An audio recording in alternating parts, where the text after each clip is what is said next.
YouTube, Graham Phillips. We have a box. We're gonna open it. It's right here. It's kind of a big one. It is. It's usually a good Oh my goodness gracious. What do we have here? The PA-18 Super Cub.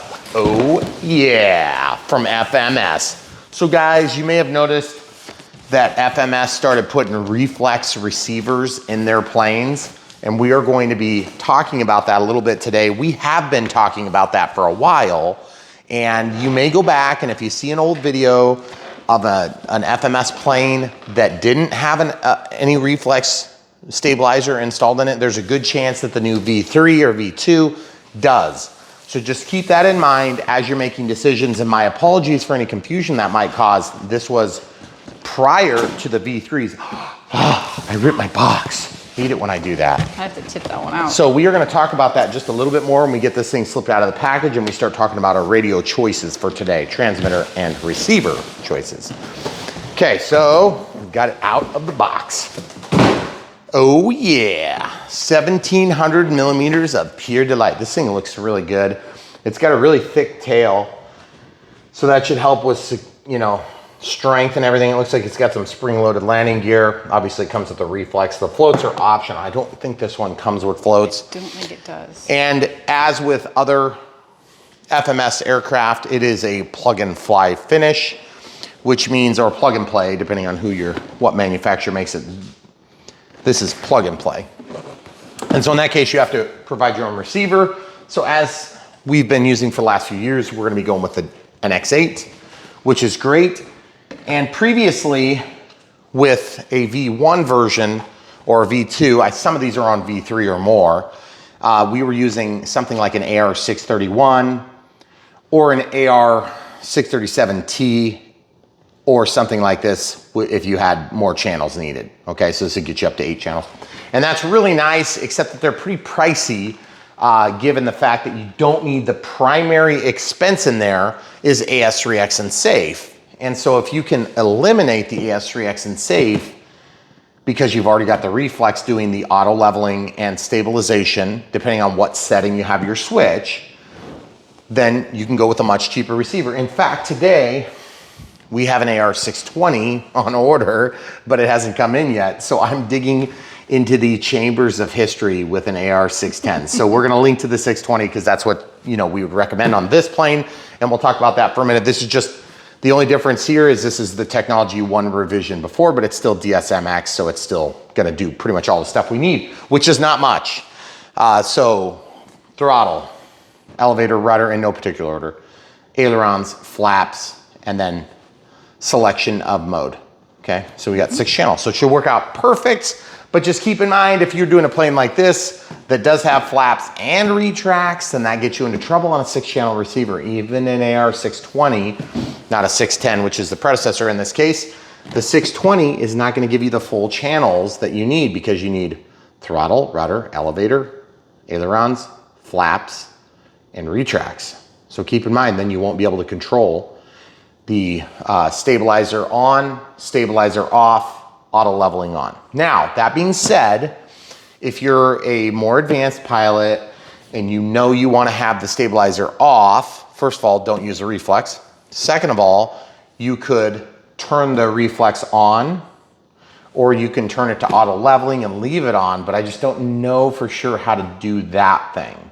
So just a couple of thoughts to keep in mind, and we're gonna continue to train you guys up if you're newer to the RC arena on whether or not you need to spend, what is it, like $100 and something for this, or if you need to spend like $130 or $40 for something like this. Now, I try not to talk about prices on the channel because sometimes you'll be watching this video in a couple of years and the prices have come down drastically. Right, that's why we don't. Just kidding. Sometimes inflation is working against us. So if I say it today, it'll be wrong tomorrow. Yep. So we do that as a courtesy to you so you don't fall out of your chair. Check the link and you'll see whatever the current price. Whatever the current price is. Yep. Options. And then don't forget to buy it right away before it goes up again. Yeah. No kidding. Okay, so we're gonna open this thing out without further ado. So FMS packaging is always really good, so we've never really had any issues with FMS stuff, so hopefully we don't today, now that I've talked about that. And we will point out the Reflex stuff a little later, but it is kind of a newer thing for a lot of you. If you haven't ever worked with stabilizers that are external, as opposed to like a bind and fly that has the S3X and safe from Spectrum like we normally do, then this might be something new for you. And if it is new for you, then we'll help you right along. Now keep in mind, 1700 millimeters is a big plane, okay? Make no mistake. And when you're new to the hobby, you may be thinking to yourself, oh, 1700 versus 1500 versus 1200 versus 1100. It's all the same, Brian. It really doesn't matter. Yes, it does. Yes, it does. It makes a huge difference because there are a couple of factors you won't be thinking about. And good Lordy, Lord, look at these things. I just saw a big pair and I got all excited. These are the float adapters, okay? Now, we're not gonna be using those, I don't believe. Oh, it does come with the floats. Oh. They're optional, but it does come with it. Now, cool thing about optional floats that are included is that you can fly off of snow if you have a snowy area. Now, as you can see, it's not snowy outside right now. It is the middle of what I would consider to be summer or late summer in Iowa, in central Iowa, which are right in the middle of flyover territory in the United States of America. If you guys are from overseas, you won't know where that is. But basically we're right in the Midwest, which is the center. It looks like a face on the map. The Mississippi River makes the nose. Okay, so, and we don't do potatoes, we do corn. In Iowa. Yes. We're not Ohio. No, Idaho. Idaho.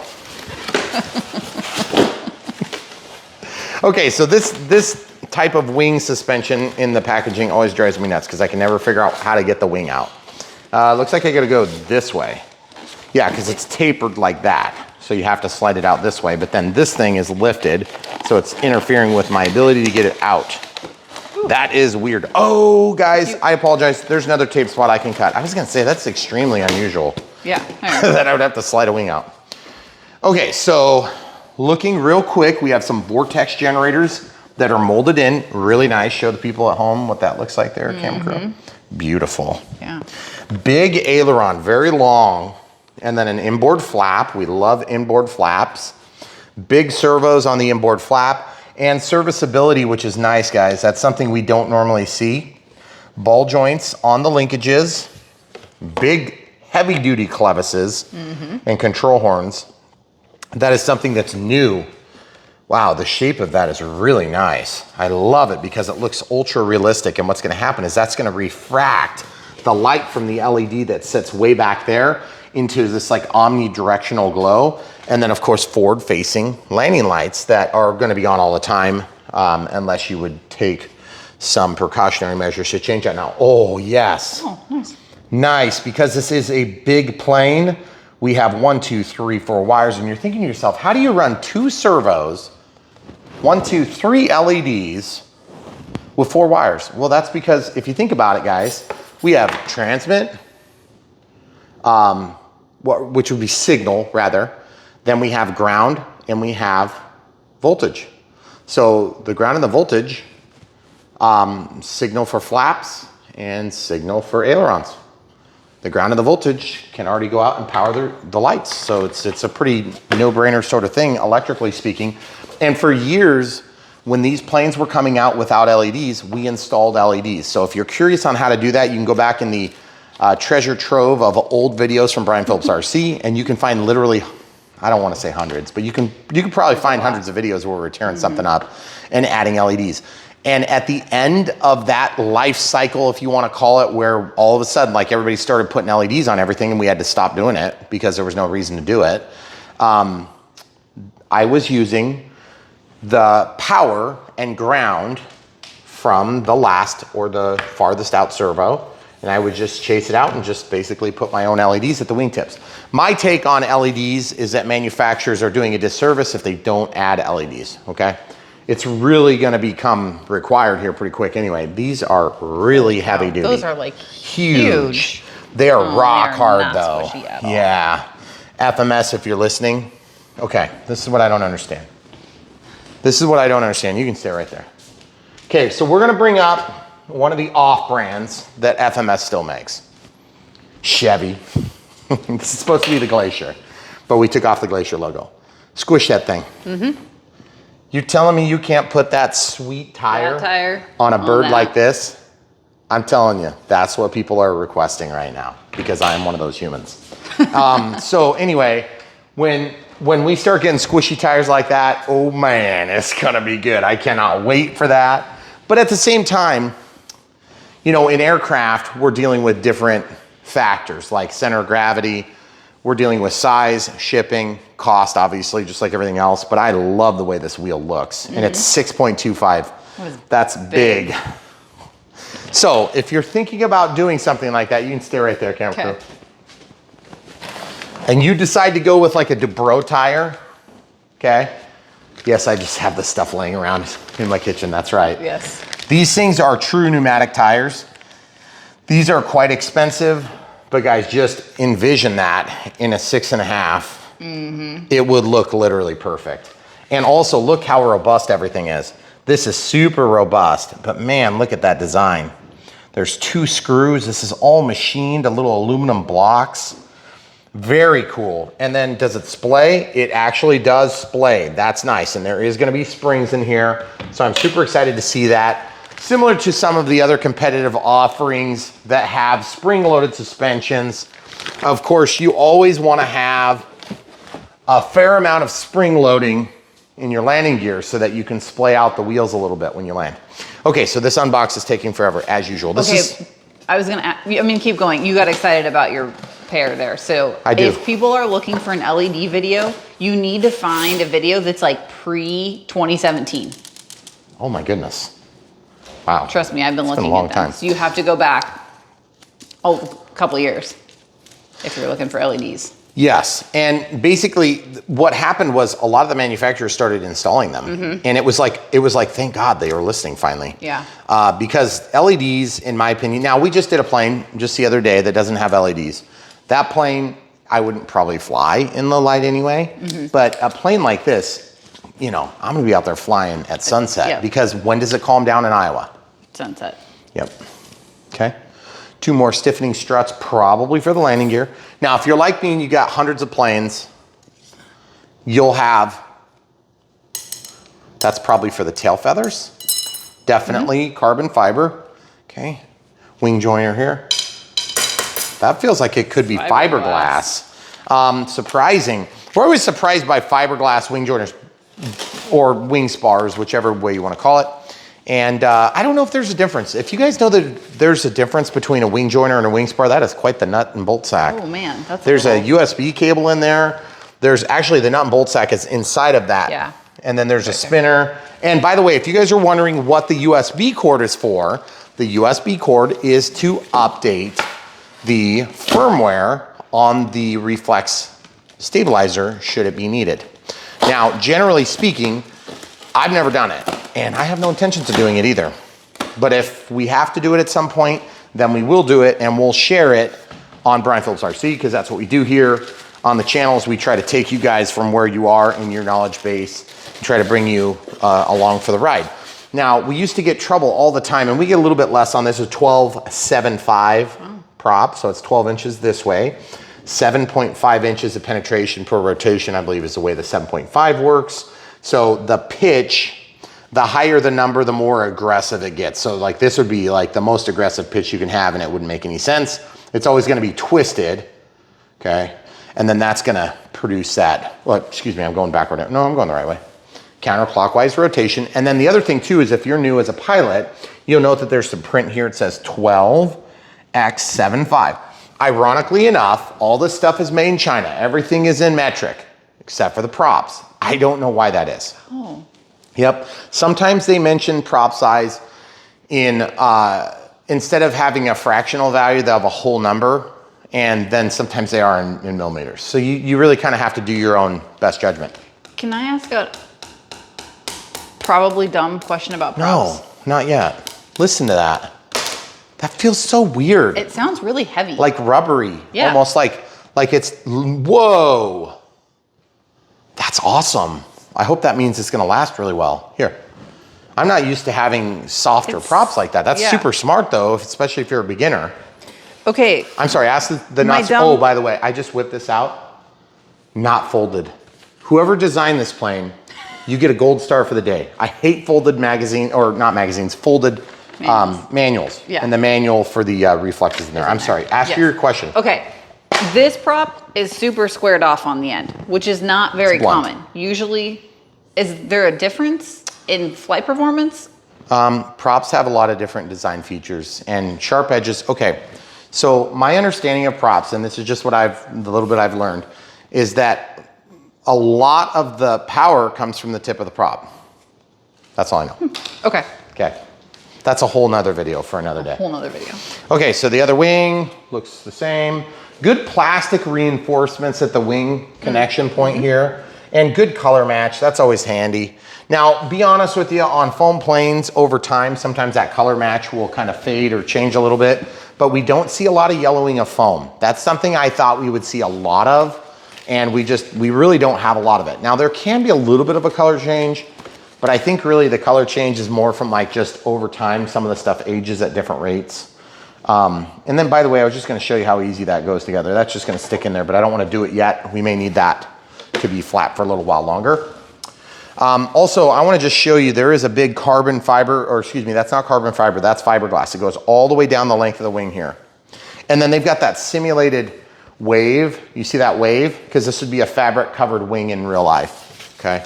So watch this, guys. I'm gonna show you the wing upside down so you can easily distinguish. You see that rod that's going through? It goes all the way out here, so you're only gonna be spanning about 4 or 5 inches beyond the wingtip. That's amazing. And 1700 millimeters, make no mistake, is big, guys. Real big. And by the way, that's not 1700 when you add these two, because the fuse is in the middle, okay? So it's gonna be big, and that's the wing joiner there. Okay, pretty cool. Okay, so we're gonna keep going. Okay, so we've got the float. And yes, these floats are very nice looking. They're a little bit more of a standard operating procedure on a lot of these planes. I don't think they redesigned them for every single plane, but this has a nice reinforcement here on the bottom. That's the first thing to break because that's what you touch. I kind of would like to see that go all the way to the tip, but they're trying to hold down the weight more than likely. Also, you can see there's 2 set screws here. See that? Nut zerts, not set screws.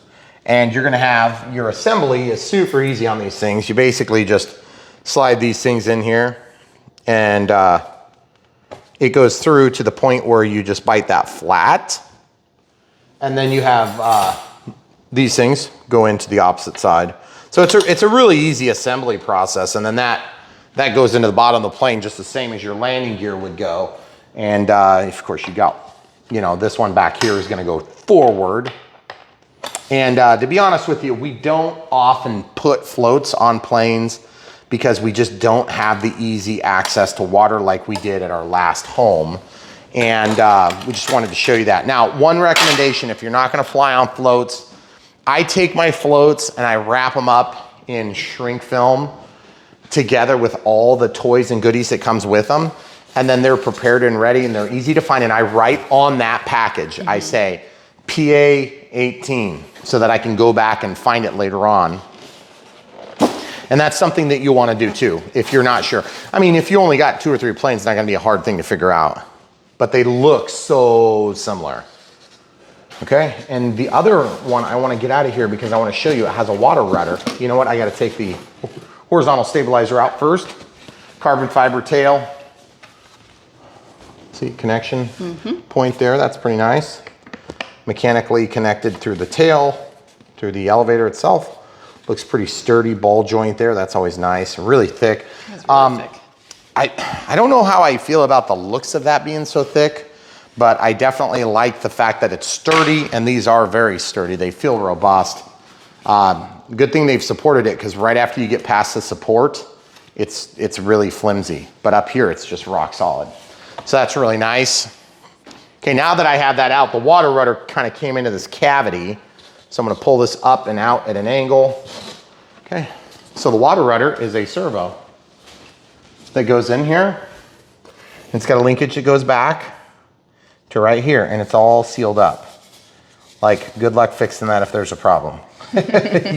You aren't gonna be doing it. Now, that is not spring loaded, okay?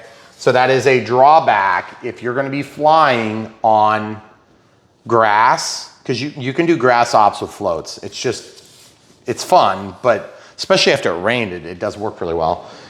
You can unscrew, that set screw is right there, and then this thing comes out. So make sure if you know you're not gonna be flying in water, and let's say you're doing snow, then you'll wanna take that off. So then this would just slip in like this, okay? And then that just holds everything together. It's a really simple setup. So what I do, because I always store these until such a time as I'm ready to actually take them out and do ops in the snow, is I will take these things and I'll lay these together, and I'll usually go like catty corner like this. And it's a super easy way to store a nice package deal so that you can easily get to them. Now, if you've only got 1 or 2 planes, another trick that works well on a plane that's disassemblable is you can put them straight in the box. Now, I never put my planes back in the box. Once they're opened, they're out. So we actually destroy the boxes usually. And partially because I have learned that if you put them in a box, you aren't getting them back out, in my experience. That plane looks sweet. I love the decals on it. The tail is really nice looking. That's a big rudder. And then of course this loads on the front. I love this. I love the Cub. I love the way it looks. Look at the cowl. That is super nice. Is it plastic? Yes. That's a really nice match. Yeah, it's It well, it's because it's painted in a jig. So it's not actually a match, it's actually painted at the same time, yeah. Then there's a release here for the hatch. We've got all sorts of room up there. Looks like we have an Reflex, obviously, as we've talked about. And then we have an XT60 plug. And then there's a pretty good amount of room for batteries. I think this one runs on 4S, so we'll have to talk about that a little later. And then if you look back here, we have, oh, here's an example of the servo. So it's an FMS 17 GAP. So it's a 17 gram analog plastic servo, and they've cut the tip off. So this is a narrow body plane, because in real life, this would be a tandem seat. There'd be like a pilot here, and then possibly a second seat in the back, depending on the, I don't know if it has 2 normally, but tandem means you would sit like the legs would straddle the pilot. And I just want to see how this slides in real quick, because I can't wait. Okay, so really robust plastic pocket. I mean, this stuff is built so much better than the stuff we were getting when we started. It's crazy. I mean, it's just so much stronger. It's so much more robust. And everything is just like well thought out. And when we started doing this, they were still trying to figure out what type of foam to use. So that looks really, really nice. Okay, and cool. So when you guys are thinking about size of airplanes, size makes a difference in the flight performance. It makes a difference in the battery type. It makes a difference in the required charger. It makes a difference in storage. It makes a difference in fit and finish. Bigger planes are usually higher quality, heavier, more expensive, and they last longer. When you crash, the damages are usually more easy to mitigate, but they can be destroyed just as easy too, so you need to keep that in mind. Okay, so we've got the packaging all empty. Is there anything on the bottom? Nope. Okay. Also from a transportation standpoint, if you have to go, if you're going somewhere to fly. Yes, and most people do. Yep. So I think really the biggest thing for you to consider when you're a newer pilot, and we're kind of gearing this video toward a newer pilot, not because this is like some sort of an extraordinary beginner plane. It's just that this type of plane would definitely be a great trainer. I hope it flies well, and we usually don't make blanket statements like that, but I just know high wing planes are not always good trainers, but generally high wing planes are, because they just fly well. Okay, so features, okay, so it's got a 35-41, so that means 35 millimeters by 41 millimeters long, 750,000 rotations per volt. That's 750 kV, okay? So that's not kilovolts, that's a different measurement, okay? Outrunner motor with Predator 45 amp ESC, provides adequate thrust for any situation. Okay, so we already talked about the CNC. Metal landing gear, 6.25 oversized tires, obviously. Stow capable, so takes off in less than 3 meters or 10 feet. Okay, so that's actually not very good for this size class, I would say. So we'll see if we can get a little better feature on that. Okay, stoll capable means short takeoff or landing. Okay, pre-installed navigation lights, they do look sweet. Look at that. I love the color already. Integrated servo connectors. Okay, obviously screw together assembly, which it seems like such a non-issue, but looking back, I mean, we just built this plane just the other day, and we had to glue it together, and we had to glue a lot together. So gluing planes together really adds a layer of complexity, especially for the beginner pilot, that is just not a great fit. Like, you don't want to have any questions about if it's built right when you're going to fly, okay? Back in the day, we used to build, you know, balsa wood planes. You spend months and months, and then you would immediately crash it and destroy it, and you'd spend like 3 months building it. So it's terrible. That was, I don't know how we have any pilots now, actually, now that I think of it. It's because we didn't have smartphones and internet and TV and stuff like that that distract from it. I mean, everybody has such a short attention span anymore. You have anything else to do. Yeah, exactly. So, well, they had other things to do. A large battery bay, ball-linked push rods, okay. Tough two-bladed nylon. Oh, it's a nylon propeller. That's strange. Functional flaps, optional floats, and stainless steel wing struts. What? Stainless steel wing struts? What are they talking about? I think they mean on the floats. Oh, yeah, right. Struts. So they're saying those those things are actually. Okay, so that's where I was confused. You see how it says no float and it says float included? Okay. Okay, so evidently you may be able to order this with or without floats. My understanding is that the one we were getting is going to be coming without floats, so my apologies for being confused by that. But either way, that's really cool. I mean, floats really open up a whole new possibilities. Now, one thing to keep in mind if you do floats is that water rudder seems like such a non-issue. Like, you don't need it, it's not that critical. How hard can it be to just use the ailerons and the rudder to go ahead and command control on the water? And you'll find out very quickly how wrong you are, because when you get on water, it is super easy for that thing to get away from you because you'll have wind. And see, one of the things that's so weird is when you're on the ground and you're taking off, your plane doesn't really wind vane that bad on the ground because you've got 3 points of contact. And so you can actually get up to speed. Let's say the wind is coming from where you are and you're going this way to take off. You take off and then your plane will wind vane to a certain extent.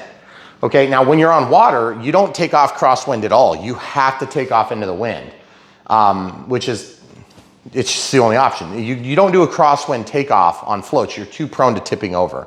And there is a point where you have to get up on plane, not to be confused with a plane, but on plane with your floats.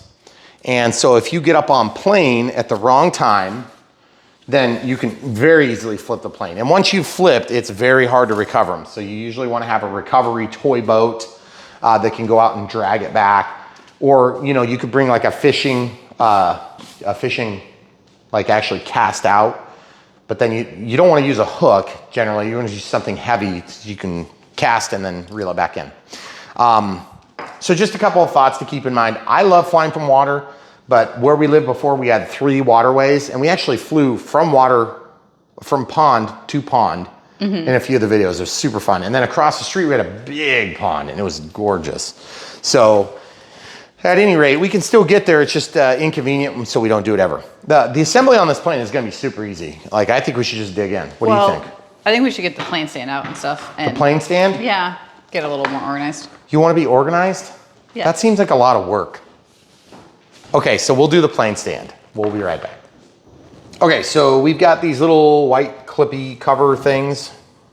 There's 4 of them, 2 lengths, and then 8 of these screws.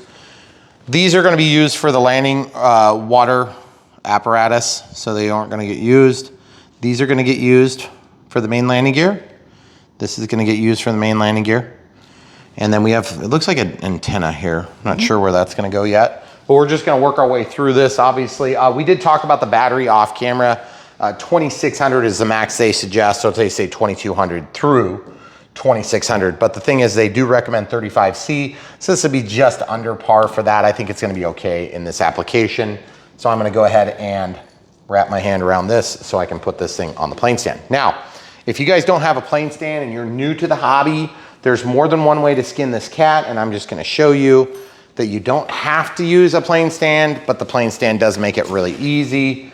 And it's a cheap thing. I mean, it's like 20 bucks. The worst part of it is that it takes up space. Yeah. Also, a battery checker. This is something that you're gonna wanna invest in. It doesn't have to be this particular one, but this particular one is nice because if you are getting smart batteries automatically discharge, reducing drastically the safety concerns with LiPo batteries, okay? Because one of the biggest dangers of a LiPo battery is a LiPo battery that is left charged for a long time.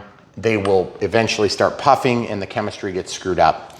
These things have a smart chip that's back here and they actually auto discharge. And so what happens is you set the settings using something like this or a provided feature within the smart chargers.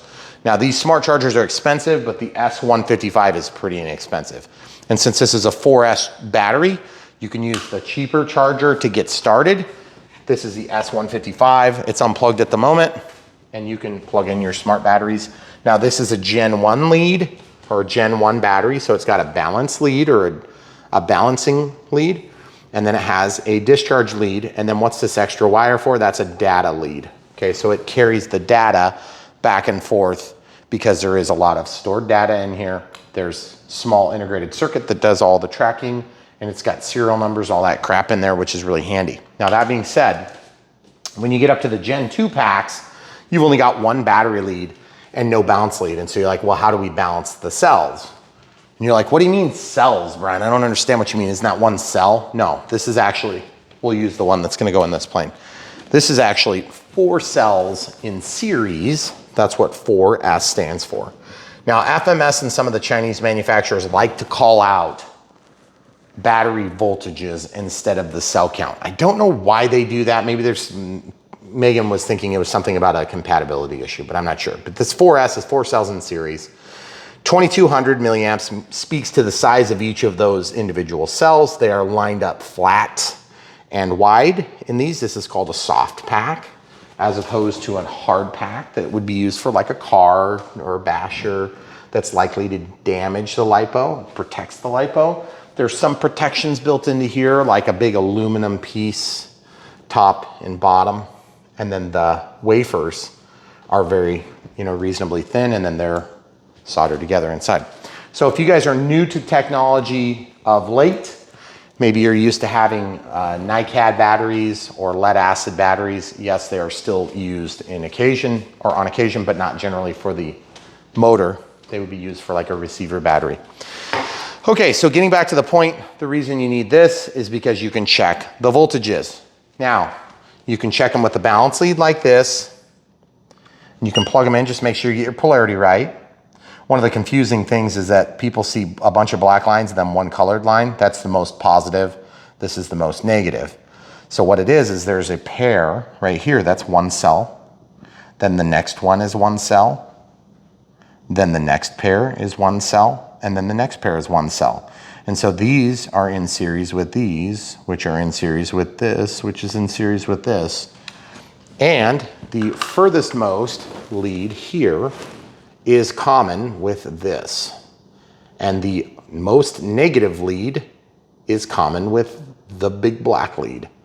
So the discharge lead is what actually pulls the most power and delivers it quickly to the airplane through the ESC, the electronic speed control. And then of course this data line is not even used on this particular setup. And I was talking about float plane activity because I was getting to the fact that that wire, the gray wire, is used on a smart Avian ESC. Avian is just the brand that they use.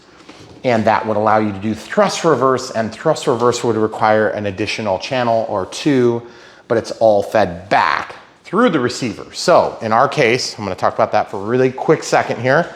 If you're gonna be doing that, couple things to keep in mind. Make sure that you're picking a receiver that's going to be compatible with an Avian ESC for thrust reverse. The cool thing is, even though you only have 6 pluggable channels on the AR631, you actually have additional channels beyond that that would give you access through that transmitter. Now, same thing with the 8360T.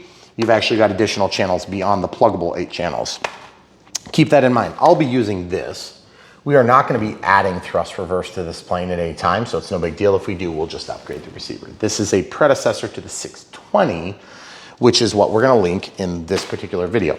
If you're unsure of what type of receiver to need, just look in the video description. At the very top, we put links to the plane, we put links to the transmitter, we put links to the receiver that we recommend, even if it deviates a little bit from what we ended up using, and then we put links to the battery, the one that we ended up using and liking. If we did a bunch of batteries, we'll usually link to all 3 of those batteries or 4 of those batteries or 2 of those batteries or whatever it is. Okay, getting back to the point, guys, sorry about that little distraction, but these are the types of things that people in the hobby community assume you just know through osmosis. And if you're a human that doesn't know things randomly, if you're not omniscient, then you will have to have somebody tell you that at some point. And so we're gonna help teach you these things. Now, that makes for a little bit longer videos, and it makes, okay, so that goes in there. You have to put that in first. These have a countersunk hole. Well, there's the one over there now. These have countersunk holes, so make sure you put the countersink up, or down in this case on the plane. And that sits in there nicely. By the way, Tom sent us this plane stand a long time ago. So thank you, Tom. We have used it numerous times. And it's like a $20 or $30 thing. We have links to those things too. Sometimes they come off because we run out of room in our links, because we've done so many different products that have been helpful to us over the years. By the way, that leads me to another question. If you do have questions and you're new to the hobby and you're thinking through the series of the video or through the course of watching a video and you realize, holy cow, this video is like 2 hours long, please forgive us. We go in depth on Brian Phillips RC, and for some people that is a major off-putting thing, because you think, I don't need 2 hours, I don't have 2 hours, I don't want to invest that level of time in putting together a plane. We did it totally. Trick of the day, go to the gear. For you, it's over here. So over here, there should be like a gear somewhere. Click it. Click the gear, change the playback speed, play it in 2 times. You don't lose audio. You can play it at 1.25, or if you're older, we've had a couple of guys have said recently, they've said, I'm too old to see how fast you go through the radio setup too fast. We try to be sensitive to these needs, but we have to keep things moving because we're trying to meet a crowd of people that's like both young and old and everything in between, and we're trying to be sensitive to everybody's needs as much as possible. But you have to change the speed, because I can't slow down any slower than we're going, because we cover so many details that people get sick of listening to the same details. Yep. So it's if you're new, we try to help you as much as we can.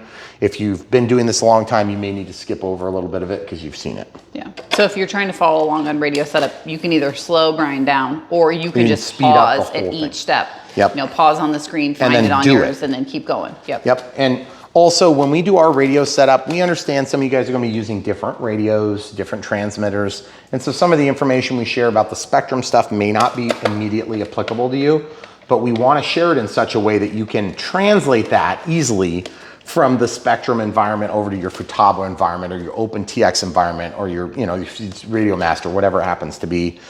We understand there's other choices. We just have had a really good experience with Spectrum. We worked with them for like 1.5 years now or something like that, and they've been great to work with. But before that, I had the best experience with them. And we tried an OpenTX and we just didn't have good luck. It was always really challenging. We got it done, but it was so hard for me to film, to share how I did it, because I had no clue what I was doing.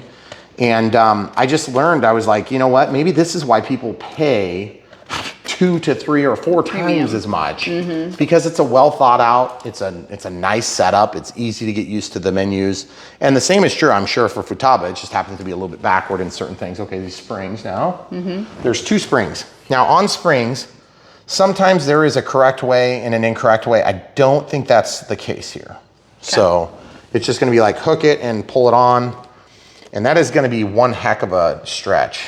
So I think what I'm gonna do, just to kind of maybe be a little bit safer, I'm gonna grab a needle nose, and if that doesn't work, I might try something different.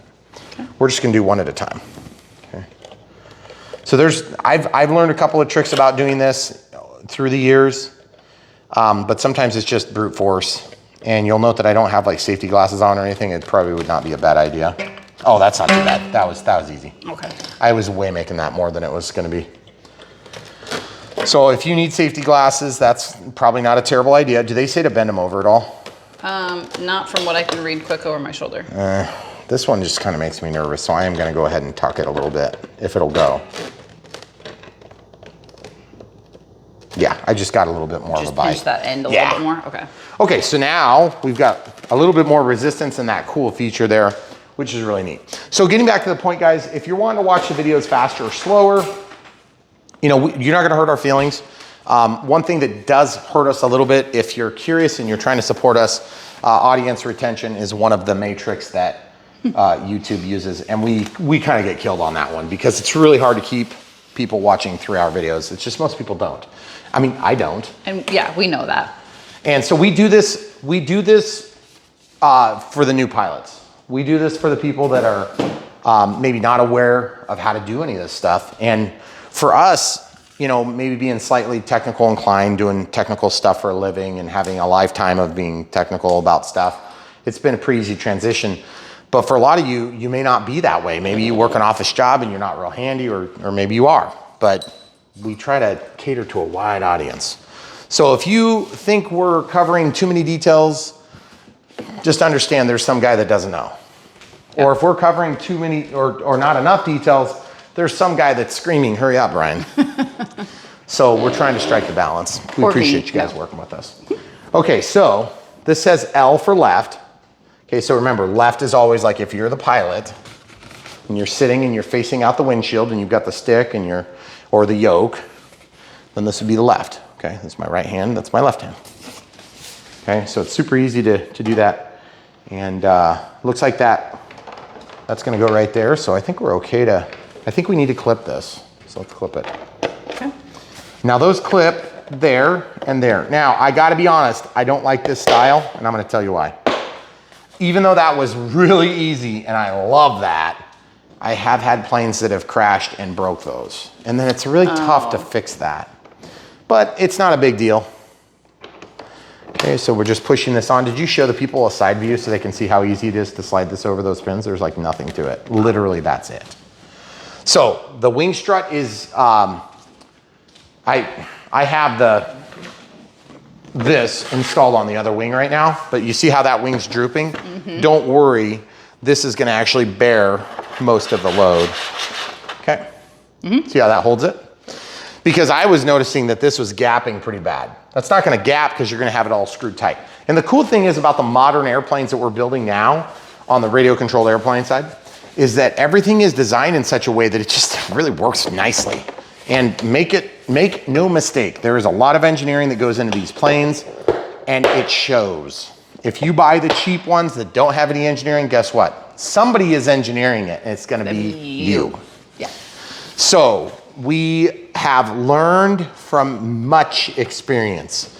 If you buy a plane from a manufacturer that does not wanna pay for an engineer, then you are paying for the engineer still. Mm-hmm. And the cool thing is, if you work with a reputable company like FMS, then you have good engineers working for you. And that's very helpful. Now, I must say, we like working with FMS and the other brands that we work with.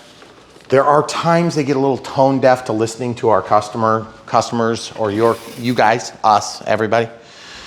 And that's one thing that we've been really happy with FMS is that they do tend to listen. There's usually a good feedback. If there's feedback on a plane, they will respond and correct things, which is really nice. And that's not something that is true for all the manufacturers. And not just because they like hate you and they hate me and they're just like, give us money, we need money. You gotta think about it, guys. Think about it like this from a business perspective. You could either make a foam plane that's super cool, that's really fun, and people love it, and they want to fly it, and when they get home from their work, you know, say you're building a bridge, or doing finance, or selling, kumquats, or whatever it is you do, or being a farmer. Hey, what size do we need for these, by the way? I'm not long sure. Or short? I think they need short, probably. Where are the long ones? Looks like these are all 10s, because there's.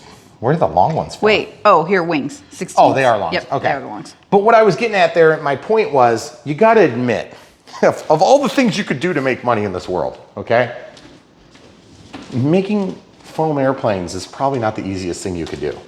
So I appreciate the fact that some of these companies are willing to make investments and to advance the technology and work in this like pseudo hyper-regulated industry of toys. Because think about it, like they could just like probably for a fraction of the cost, they could design another really, really sweet car that has awesome suspension and all this stuff. This is a rock hobby, I think. But it's still FMS, whatever, it's all the same stuff. But at the end of the day, we just wanna say thank you for making airplanes because we love them. And while I'm sure there's some old timers that are, you know, beating the desk as they watch on their desktop computer, which is the way I do it, by the way. They're thinking, I want balsa wood planes that I can build myself. And I'm like, yeah, I get what you're saying, guys, but you gotta remember, you know, SIG in Montezuma, Iowa, okay? Like 45-minute drive from where we are right now, okay? They're still in business, but I can't imagine for how much longer, because the life that we live in 2022 is so different than even when we were growing up in the, you know, 1900s. turn of the century. I mean, it's like we're so busy all the time. We've got stuff going on constantly, and granted, we've got 4 kids. So I think the fact that these companies are not tone deaf to the lifestyle changes that are happening all around us, but yet they're still giving us airplanes, it's so cool. Because really, at the end of the day, one of the biggest things we're trying to do here on Brian Phillips RC is grow, or at least maintain, a relatively small hobby. And if you think about it, guys, we have, in the world of things you can do, we are in a very small nuance of the population. We are in a niche within a niche. Mm-hmm. So people that are in RC are not necessarily into fixed wing, and people that are into helicopters, and people that are into drones, and into all these different aircraft. Fixed wing aircraft is a breed, a dying breed, and we want to restore that because we love this. And I want you guys to share in the joy. It is one of the most purest forms of RC that you can do. It's the most realistic because you're flying in a real atmosphere and you're flying a real thing that could really crash into your house in a million pieces. And so you have to keep that in mind too when you're flying. And there's some real responsibility that comes with it because you could actually injure somebody. But generally speaking, the safety record of fixed wing RC is amazing. And so you think about these companies that are making these toys that could potentially hurt somebody in 2022. Just think about that. Who does that?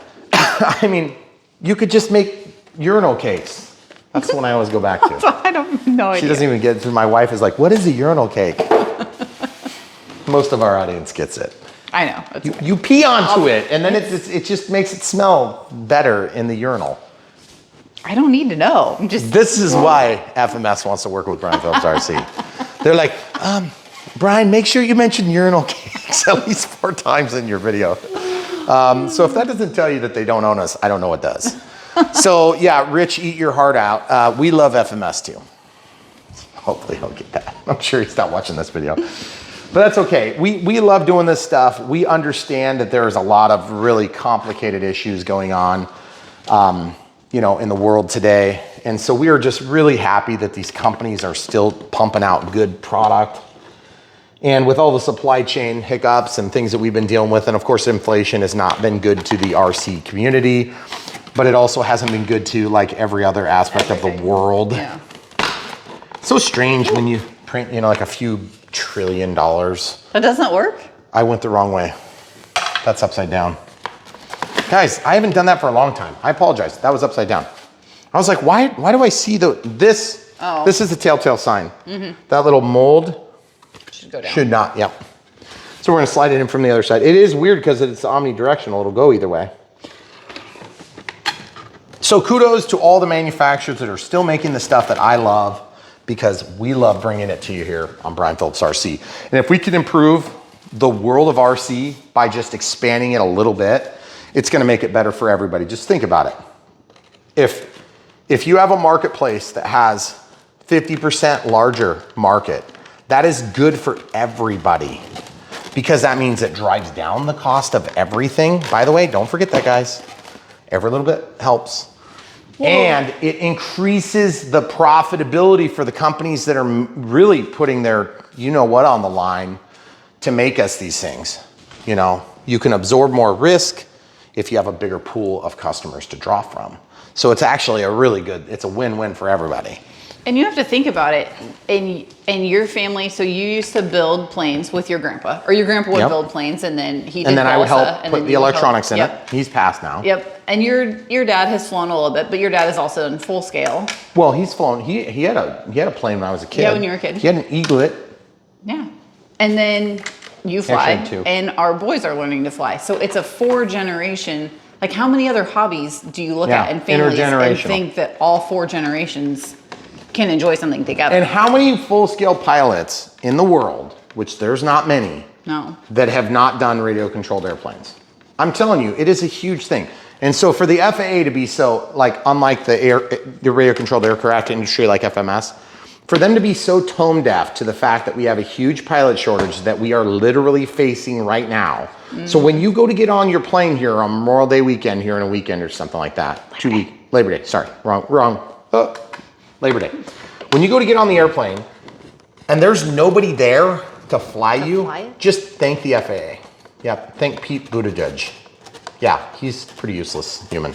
But anyway, I'm sorry, I don't talk about politics on this channel. I take it all back. He's a great guy. Not so much. So anyway, at the end of the day, we are super, super, super happy that these companies are investing in planes. It's really cool. We love to promote it. And for those of you who think, you know, like somehow we're sellouts because we do this, we are sellouts to this industry. We love this industry. And we want to see it succeed. And we will help it succeed as much as we can. So really excited to do that. Now, we need to figure out what hole to stick this in. I've got these things to put I mean, this build is super easy, guys. I'm barely even thinking about it. It's just like second nature to me. So if I'm skimming over something that brings a question to mind, leave it in the comments below. Make sure that you use a question mark. And I'll be able to see it easier. Yeah, definitely we need the short ones here. That's not a problem. I'm just looking for which hole they want it in. Okay, refer to the control horn and servo instructions on page 10 for more information. Okay, so it looks like the antenna goes on the top of the wing. So they're suggesting on the elevator to go to the outside most, but keep in mind, they did cut one of them off. Oh, by the way, Tom also sent us these drivers. This is a kit that we got. There's like a German-made Wea. I'm not sure how to. Wea? That's probably close. I say Wea. I always say Wiggler because it's wrong, but Wiggler is a type of plane too, which is kind of funny. Yes. But I love these things. He said, Brian, you're killing yourself trying to use those little, you know, like 90-degree Allen wrenches. Yeah. And he was right. Of course, I'm just such a hard head. So I didn't want to spend like $10 on a tool. I thought you were the well-adjusted, well-rounded. Who said that? When did this happen? This morning. No, that's not true. I don't know. Were you having a dream? Dream about the way you wish things were? No, come look at this here. We've got this servo. So they want it on the outermost hole. Okay. So as you can see, they've clipped off the bottom of that so it doesn't interfere with the wing. I don't know why they didn't just point. Why didn't they just point it down? Maybe it would extend it too long. Okay, now that is really close to being level already, but don't ever trust it. Yeah. You have to wait until you do your radio setup to actually fix this in place. Now also, this is not a tool you need, but it's a tool you should probably think about if you do get into planes right now, because these ball joint pliers are really nice. This comes from, well, technically we had 2 people about the same time buy this, John, and then I'm drawing a blank and I feel terrible. I know. Somebody else sent us these. But John, you know who you are, John. He's grumpy. He's an old fart. Very grumpy old fart. We have to start calling you Grumpy Brian at some point. Yeah, that's right. You can start now if you want. Seems all right. But anyway, well, only when I'm talking about the transportation secretary. So when you get on the plane, you can't get on the plane, and they're like, sorry, we canceled your flight. You can thank the FAA, because if you want to kill the joys, hopes, and dreams of a young generation of future pilots, make this harder. Rant over. Okay. Just kidding. We try to stay positive on this channel. But at the same time, you know, this hobby is just one of, it's a highlight of, it's something that I've wanted so long. If this would have been available as a kid, I would have probably been a pilot. And actually, funny story, if Brian Phillips RC might not have been a thing if I was a pilot, but I can tell you, okay, so everything is assembled, so I should be able to just kind of take these out of the way, the plane stand. I have the prop off like a good boy. I'll be breaking that rule here in a few minutes. So this is the antenna. That's supposed to go right there. Of course, that looks really nice. It's a little bit small to really matter. Now, I want to warn you about this antenna here, okay? That's a pretty good fit. Here's a tip. Rather than gluing it, now, I'm only sharing this because, like I said, we fly here. So we've invested a lot of money to have a runway in our front yard, right? And a large yard that would facilitate such things. But we understand that's unusual and it's probably not to be expected, okay? So you see that? I'm just gonna put a piece of tape on there. Now, one piece of tape is probably about right. So now I'm just gonna take scissors and cut off the excess. Very, very simple, okay? So what that's gonna do is that's gonna make this fit a little bit tighter, but only by a small margin, okay? Now what's gonna happen to that is it's gonna stay in there, and then when you go and you lay this down accidentally on its upside down side, which is the way a lot of people transport their planes, then that thing's gonna pop out, hopefully, and you'll be able to just pick it up off of the bean bag or the, you know, the towel that you spread out, or maybe it's going in the back of a truck and you just lay it on its wheels like this.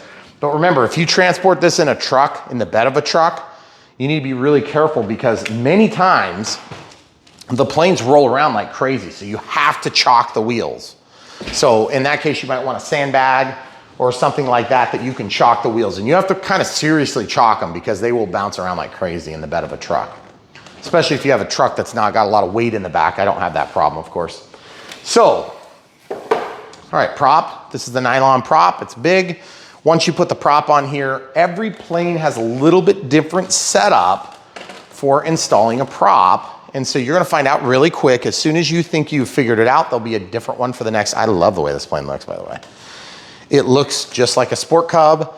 And I actually love the trim scheme. I'm a little bit nervous this is gonna be hard to see in a cloudy day because white planes do tend to blend with clouds. And why don't we get more yellow planes? I don't know. Yellow I looks love yellow sweet planes in the air. Yep. It's so weird because I wouldn't claim that I like yellow's like one of my favorite colors. Love but my grandpa loved making yellow planes. And the funny thing is, they look really good, like banana yellow. It's a great color in the air. It pops, it's good up against like every color of cloud. It looks great in sunsets, look good in sunrise, looks good up against gray.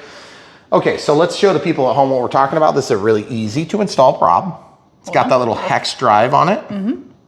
Okay, so that's just a prop adapter. You can see the brushless motor in there. So brushless motors don't have brushes. It's pretty simple stuff.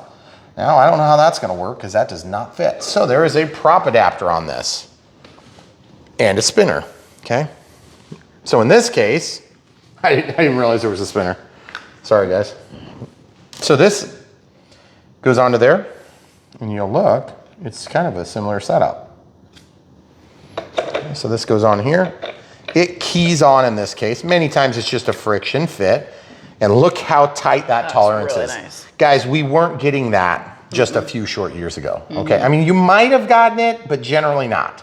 The other thing that's cool is if you break this cowl, you can still put the prop on. Now, when you've got a spinner that has these cutouts for the shape of the prop, you do have to get that positioned, and this is a tricky step. Is there anything else washer-wise? Nope. No. Okay, so one of these long ones must be used for the spinner then. Can I take it? Here's your trick of the day. This thing is gonna get held on by something like this, okay? So what you can do is you can take that and feed it in and see how it goes. You see how that's gonna go through and it's gonna prevent you from getting a tool through that hole once you put the screw on, okay? So what I'm gonna do is I'm gonna grab any screwdriver that's appropriate. I'll just grab the same one that I was using from earlier. I might go up with one size like this. I just happen to grab the flat. So the way this works is you'll tighten this on right here. Tightening it by hand. Now I'm gonna put this in here. I'm gonna go about halfway. Now, why halfway? Because I don't wanna bend my shaft. Yeah, that'd be bad.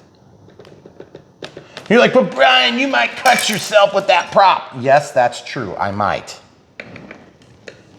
But I'm gonna not do that. And I'm gonna show you some of the safeguards I use to keep myself from getting cut. And yes, yeah, but Brian, I've done it for 30 years and I got cut and I'm gonna send you some images. Please don't. And secondly, I understand that people do get cut on props, and my acknowledgement to that is that of all the safety features in RC planes, there's two things you really need to concern yourself with: prop safety and battery safety. If you can keep those things so that you're mitigating the risks to next to nothing, you will be very safe. It is a very safe hobby, okay? But that being said, people do get cut on props and you need to be aware of that, okay?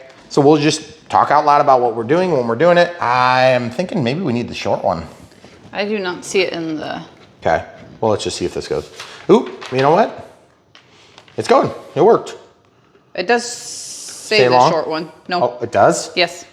How the heck did that work? I don't know. Okay. Well, maybe it's just not in as far as it. Well, maybe just, we'll try the short one then. Doesn't really matter as long as it goes.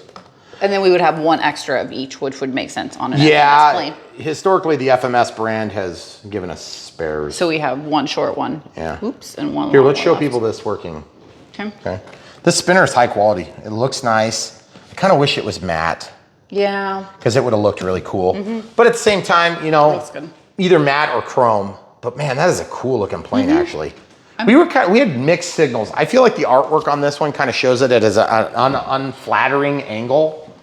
And it's weird because some of the artwork on the planes, like that's actually a really good picture. It's just at an unflattering angle. Because I think it makes it look the tail like really thick. I just thought it was gonna look, I don't know, it's a lot cooler looking than I thought. Megan likes it better than she was saying off camera. She was just saying how amazing it is. I like it. She does. It's funny because most of you guys probably assume Megan is like into radio controlled airplanes and she just like breathes radio controlled airplanes, but she doesn't. I do not. I do. Yes. She just supports me in this habit. So it's pretty cool. And it is really nice to be able to work with your spouse. I mean, like I've learned a lot, and it's, the more I learn, the more I appreciate different things, but. That thing looks really nice. I hope those landing gear aren't super bouncy wouncy. Because those pneumatic tires on that size would look sweet. Like really, really good. So guys, listen, FMS, if you're listening, I'm gonna give you one more example. Still, go. What the heck? How is it that you can give us these sweet tires here? These are probably like a branded trademark tire. Go one floor down, grab a pair of those. Yeah. Bring them upstairs. How sweet would it be if we had that? And those pneumatic tires. Okay, so like on these bush planes, they have some of the lowest PSI because they want to be able to go over stones and stuff like that. And that's exactly what we're doing in real life. So the more realistic these get, even if that drove the price up by like $20 in real cost and people were having to pay like $40 in real cost, I bet they would. Because pneumatic tires, and not some big ugly air chuck on it. We got one brand that put on a pneumatic tire and it was just like, oh, yeah, really ugly. Super great. No, you got to do it right. Yeah. Otherwise, just do this until you figure out the technology and we'll just wait patiently. I'm holding my breath, hurry. Okay, so I'm gonna move this out of the way. And actually, this might be a great time. We've never actually shared wrapping these up. Should we share that? Really? Yeah, I don't know. maybe. All right, so we'll pause. We'll go downstairs and we'll pick back up in the dungeon and show you how I wrap these things because it is something you'll run into if you're anything like me. Okay, so we're down in the dungeon. You guys have seen the dungeon before. We used to film in the dungeon of our old house and that was nice. Except that it looked like that. Eventually you run out of room. Okay, so I'm just gonna take, this is stretch film. Okay, now why do I like to use stretch film on wrapping up my floats? Well, because A, it's just super easy. And then once I get it started, I usually go around a little bit like this. It doesn't damage the foam at all. It holds it in one place and then you can take up a whole lot less storage. But you gotta be a little bit careful you don't stretch it too tight because you can actually damage the foam if you go way too tight. The stretch film is pretty strong stuff. Okay, so I'll usually go around something like this and then I'll take the wires and things like that and I'll just lay them down and I just kind of make a nice little package like this. And you know, if you've got tape, you can take some tape and just like stick that down so they hold in place. And it's really super easy. It's just a quick and dirty process that we've been doing literally for years to try to store our floats, because floats are one of those things where if you know you're not gonna be using them for a little bit, I don't wanna give up prime real estate for floats. Same thing with ordnance. I love ordnance. Ordnance is super cool and is definitely fun to be able to have it. And I'm glad that we're getting it in the planes. But the thing is, it's also one of those things where, and then I store this on a T-square that's used for drywall. So it's probably ruining the square, but you know what? Like, I use that square for a project and now I'm probably never gonna actually hang drywall again because I'm a smarter person than I was when I did that. And then I put my tape up there like that. And there you have it. And then I take a marker, just any marker can do. And this is a PA-18. Just find a spot. PA-18, 1.7 meter, okay? Right? Mm-hmm. 1,700 millimeters. And then we have a spot that's designated for floats in the dungeon. We show this once in a while just because people are like, where do you store all your planes? Well, plane storage is a huge thing. Now, you'll note that I have a few pairs that are built here. Mm-hmm. That's from Timber 1.5. This is from probably a Sport Cub, an old Sport Cub. But then look how many planes. And then this is the floats for a Carbon Z Cub, which we still haven't done. And so we have two of those, and I wanna have one that's set up with floats. And this one's the one that just has the foam tires, and that one has pneumatic tires. So the pneumatic tires are sweet and definitely worthwhile. But then I can put the floats on the plane, leave them on the plane, transport it where we're going with the floats built, because there's just a lot of work involved in taking them on and off. But when you get into these bigger planes, you can take out pins, you can disconnect, and then, like, look at this one. We have 1, 2, 3, 4 pins, and then everything comes off. And we'll go upstairs and we'll show you just how easy it is to do the wings up here. Okay, so you saw how I was showing how there's 2 clips and 2 clips on that Carbon Cub. So this is a smaller plane. And so what you would have to do to transport this, if you have to take the wings off, is I'd recommend taking one wing off. You'd have 1, 2, 3 screws, and then unclip, and you're done. Mm-hmm. You pull off the one wing, you can get that into most cars, and you take the one wing and you slide it in underneath the other side. So I prefer to never take them apart at all because I hate taking planes apart. So it just, there's always just something goes wrong, okay? Yep. They're designed to come apart, but then like over time, it just kind of wears and tears at the plane. So I avoid it at all costs. Okay, so now we're gonna start into the radio setup part. And so we might pause and come right back. All right, guys, so we're getting ready to put the receiver in this plane. And so first thing I usually wanna do when I'm looking at a plane is, first of all, keep in mind that our elevator is not hooked up. That's important to remember. And why is that important to remember? Because you want your elevator. Mm-hmm. Unless you're Ian. Right. There you go. And then Ian says that a well-tuned airplane doesn't need an elevator. No pesky elevator for you. Okay, here's the warning about the prop cutting your hands. It's just so strange how this happens on every plane. I see that warning and then I'm like, whoa, what happened here? Oh my goodness, what? It always falls off. Okay, so look at all these wires. You're like, boy, Brian, I don't know what I'm doing. How do I hook all this crap up? Well, we're gonna help you. So we have an aileron, we have a rudder, we have a flap, which, yep, looks like it's pretty simple. Then we have right here, that's going to the ESC. We don't have to hook to it directly. That's S-bus PPM mode. And then this is a rudder, which is just an extension that goes out, and then an elevator. Okay, so it looks like, see how I've kind of grabbed all these wires. Now I've got one more. Oh, it's tangled. The first part of cable management is getting things untangled, okay? So that is rudder. Okay, rudder. So this is rudder. And there is a label that goes down toward the bottom, and it's just kind of like down at the bottom. Okay, so we've got rudder, S-bus, elevator, rudder, what the heck? So that's kind of weird. We have rudder and rudder. That's strange. Oh, you know why? Because if you had... The water rudder? Water rudder hooks up here. Okay, so we'll just tuck that back there. We don't need that. So we just need these. So then that's the Reflex, which acts as a stabilizer. It's already taped down. You don't have to mess with it at all. And then we have a piece of Velcro here and some high quality FMS straps, which is really nice. I can tell it's gonna be a pain to load the battery in this plane already, which is unfortunate. But they are high quality straps, that's very nice. Then this is the Velcro. Easiest way to make a battery stay where you put it is to peel this off and stick it on the side of your battery. However, if you've ever watched the channel, Brian Phillips RC, which is our channel, then you'll know that we aren't gonna do the easiest thing. We're gonna do the hardest and least efficient way. That's just a hilarious joke for anybody who's seen 5 minutes of this video. Okay, this is shelf liner. We take shelf liner and we use shelf liner because I hate when I have a battery that has stinking Velcro on it, even though it works, okay? I don't like Velcro for a number of reasons, not the least of which is it's just another thing that's always seems to be on the wrong side of the battery. Yeah. Which is annoying.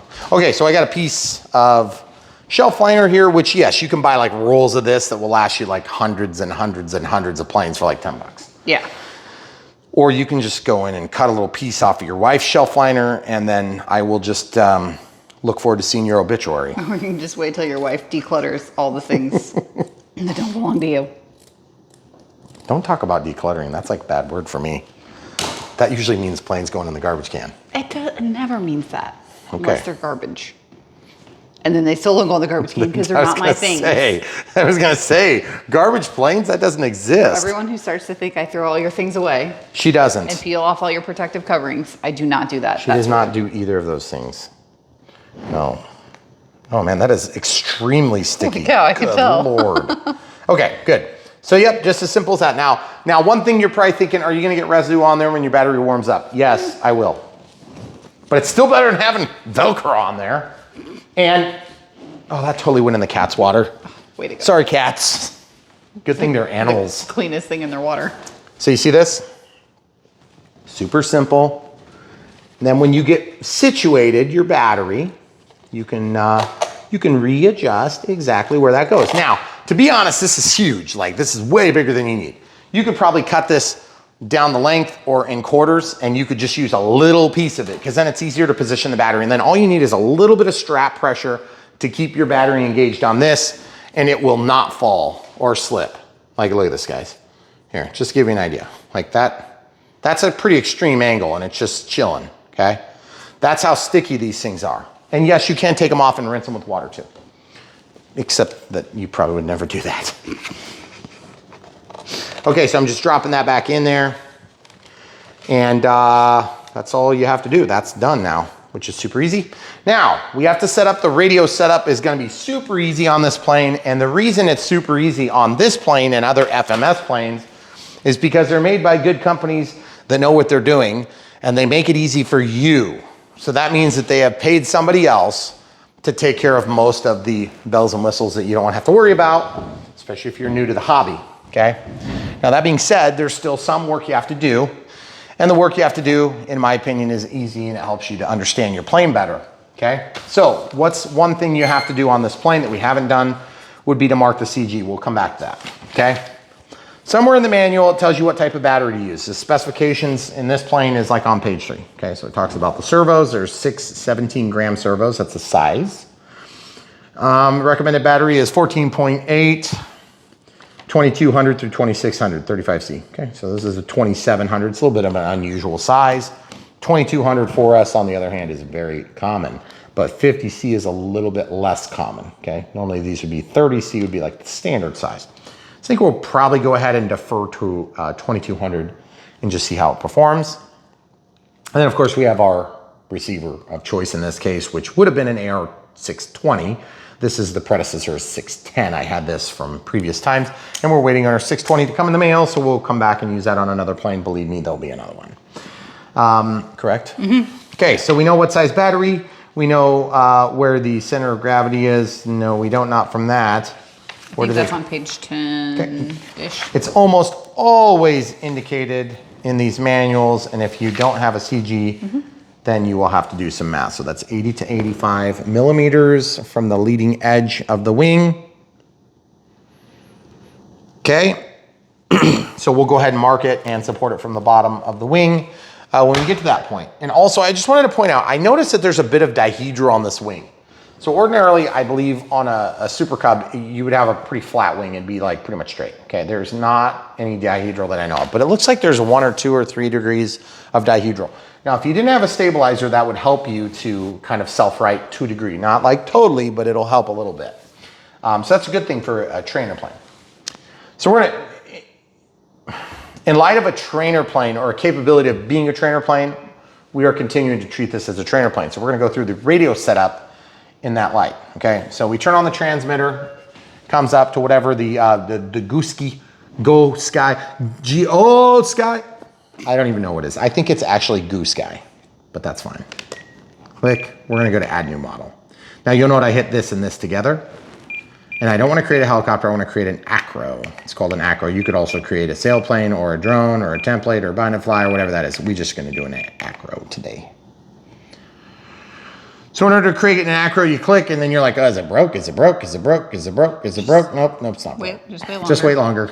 Just wait longer. It still doesn't do it. You just Still doing wait it. longer. There Yep. Okay, so model select takes you back to where you just come from. And model type, if you reset this, it'll clear all your settings. Model name, this is where you type in the name. Yep, so this is 116 colon space, and then it says acro. So I'm gonna click on the acro and scroll through. This is a legacy keyboard. You can turn on the current keyboard or you can use the legacy keyboard if you wanna use it. I like the legacy myself. We'll pause while I type. All right, guys, so we've got the PA-18 Super Cub 1.7 meter. And so, of course, if you're new to doing radio controlled airplanes, that's the way we size planes that are prop planes, is by the length of the wingspan. And then we also have a size class for EDFs that's the size of the EDF fan. So it's kind of goofy, but you'll start getting the hang of it. And it does make sense after a little bit. Used to be scale size, like percentage scale, but generally speaking, we don't really size them that way anymore that I know of. And I mean, it's before my time, so, okay. Aircraft type, this is where you have to tell the wing type. It used to say wing type, but now it says aircraft type. I don't like that, but it's fine. 1 aileron, 1 flap. That means 1 servo controls and commands each, meaning 1 channel controls and commands each, because we have a servo on all 4 of these items, okay?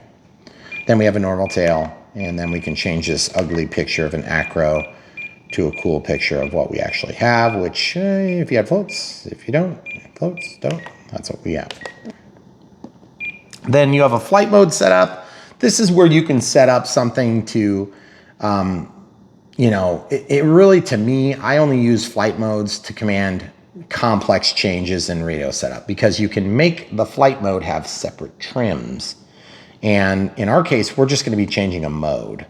So we may do an audio event with our mode change, but I don't think I'm gonna do a flight mode setup on this one. Channel assign. Looks like B is automatically assigned to switch B, and that's actually, or to auxiliary 2 is assigned up here to B. Gear is set to here. Now we don't have any gear, but this will be our stabilizer on, auto leveling on. Stabilizer on, auto leveling on. Now, if you wanted to have stabilizer on, stabilizer off, auto leveling on, you could do that too on switch D, but you'd have to make an assignment for that. For now, I'm gonna keep gear on A, just because it's easy to get to that. And my default is when there's not retracts, I reserve that for AS3X, stabilizer, or auto leveling, depending on the brand. So it'd be AS3X or safe if it was a Spectrum product, or it'd be just stabilizer, no stabilizer, if it's a Reflex or a Vector or whatever it is, okay? So I'm on, that's gonna be my stabilizer on, because that's my default setting. Then we gotta set up our throttle cut and all that stuff later. So we'll go ahead and exit from the system setup by hitting the back button. The RF comes live. What did she say? I don't know. She said something. But it says that means that the radio is on, it's transmitting, okay? So we have a timer here, we have the name, we've got some other information. I'm gonna click. Let's go ahead and just do dual rates and expo while we're in order. So switch F all the way to the top. Oops, I accidentally moved it to G. We'll move back. I'm gonna do 5% on the top setting. I'm gonna do 10%, excuse me, 10% expo in the middle, and on the top I'll do 20, dropping the rate down to 90. Okay, now why do we do that? Because we start here, and if we have too much expo, it's too insensitive. I can go back to more sensitive, Or if it's too not sensitive, it's too touchy, then I can go here and it will decrease the touchiness. And we do that on all 3 of the control axis, which would be elevator, rudder, and ailerons. And you can see just how quick this gets done. If I'm off camera, I can set up a plane in about a minute. Maybe a minute's a little bit fast. Maybe like 5 minutes. Yeah. Depends on how complex it is. And you can set up some of these things to be a default choice, yep. right? Yep. We just show you so that... You can make a template and you can make this all in your template. Mm-hmm. But you know what? We're here to teach you guys how to do it, not to do it for you. That's why we do it. Throttle cut. Okay, switch H. Switch H. Okay, so you can see that the throttle's not moving in the little monitor down below. And then when I turn off the throttle cut, you can see that the throttle goes alive. Which, by the way, my throttle stick is getting kind of loose. I may need to tighten that. There's tightening screws in 1, 2, 3, 4 holes, as well as that one too. And then there's also some back here as well, and I forget where they are. Actually, they may not be on the back on the NX, they were on one of them. But yeah, you can adjust. There's a screw there, there's a screw there, a screw there, and then 2 screws there. And those adjust all of it. And there's also like a detent. Mine are smooth. Some people want that detent where you can feel, and I don't particularly like that, especially when I've got a really finite adjustment on throttle, because it'll take you from where you are to like where you might want to go past it. Excuse me, it might take you past where you meant to go with that detent. Okay, which is funny that you would be that hypersensitive, but it just kind of is. Okay, so throttle cut set, throttle curve we don't mess with on planes, but you could. And flap system, that's another one we want to set up. I'm going to set it to switch B. I just highlight the choice and then actuate the switch and it assigns it to that. Okay. Now I don't know which direction things are going to go, so I'm just going to make a guess. I'll do 100 one way and I'll do -100 the other way. Now sometimes like on older Spectrum stuff or on Futaba stuff, I'm not sure how Futaba works, but you know, sometimes it's not plus or minus, it's just like 0 through 100. And in some radio systems, but in Spectrum it's neutral is 0, -100 is all the way one way, and then +100 is the other way. Now, there's also an elevator correction here, which let's set to like 6 and 10. That just seems to be a really good starting point. Doesn't always work, but we can adjust from there. Mm-hmm. I'm gonna set the delay or the speed of deployment to 2 seconds. So that means from -100 to +100, I pointed that backward, that would take 2 full seconds. So it'll take you approximately 1 second to go from here to here. And you're like, well, why would you want it to take a longer time? Because the plane will change its physical behavior and you need some time for that transitional state so you can respond, okay? And you can do mixing, like if you wanted to add an aileron to rudder mix, which will help to coordinate your turns, because like as you're flying along, if you roll the plane, your nose is still pointed this way, okay? So you roll the plane, then you pull up on the elevator, you're gonna go up like this, which is gonna be like almost inducing a stall, okay? So if you roll the plane, you pull back on the stick. So you roll the plane, you pull back on the stick, and then you rudder, okay? Roll the plane, pull back on the stick, and rudder. And that's how you do a turn. It's called a coordinated turn. So you can do that somewhat autonomously here. I don't generally do it. You can turn that on. And I don't know why it says curve 8. I don't even understand. Aileron to rudder. That's very weird. Why does it say curve 8? I'm gonna set it to 0. Turn it on. There we go. And then I'll set that to like 25. Now, when I move this stick, you'll see the rudder will also move. See how the rudder moves a little bit? This is 100%. That's 24. It's at -1. Remember, these are absolute values. They're kind of like vague. So 25 and 25. Pretty cool, huh? So now if you were to set that to 50, what do you think? What do you think the rudder will be when I move the stick all the way over? So it should be 50. Yep, it's -1 right now. So but 49. Yeah. Yep. And then what about the other way? Should be 50, 51. -51, yep. So now I'm gonna actually turn that, I'm gonna turn that to like 15, okay? And we'll leave that on. Now you can also make that so that instead of having it on all the time, you could have it assigned to like a switch C. And then you could have like, on this, there's nothing. On this, there's 15. On this, you wanna have 25, okay? Pretty cool, huh? Pretty neat. You can also make an exponential response by attaching that to aileron stick, which is not really a great use of your time, but I'm just saying, it's possible. Lots of things you can do. Yeah, but there's cool things you can do with this, guys. Okay, so we'll go ahead and tie it to switch C. So that means when I take off, I won't have any mixing. And go to monitor so you can see. So when I move the stick, see the rudder doesn't move at all. The rudder moves when I give a rudder, but when I move the ailerons, nothing happens. Now with this, it'll be 15, and with this, it'll be 24, okay? Pretty cool, huh? Start in the neutral, nothing. All right, so we've got everything set up except for timer, so let's jump into the timer. Timer, they're suggesting, what did they suggest for a timer? They don't? Why don't we just go for a 5-minute flight is probably safe on a 2200.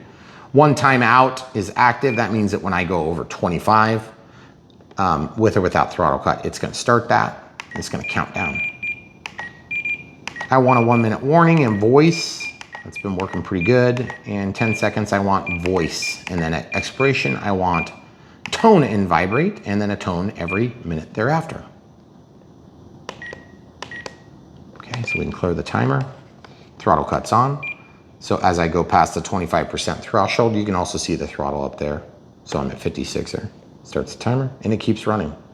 With one out, if you have one out off, then it would only start and run when you're above the threshold setting. And then when you go below, it would stop running.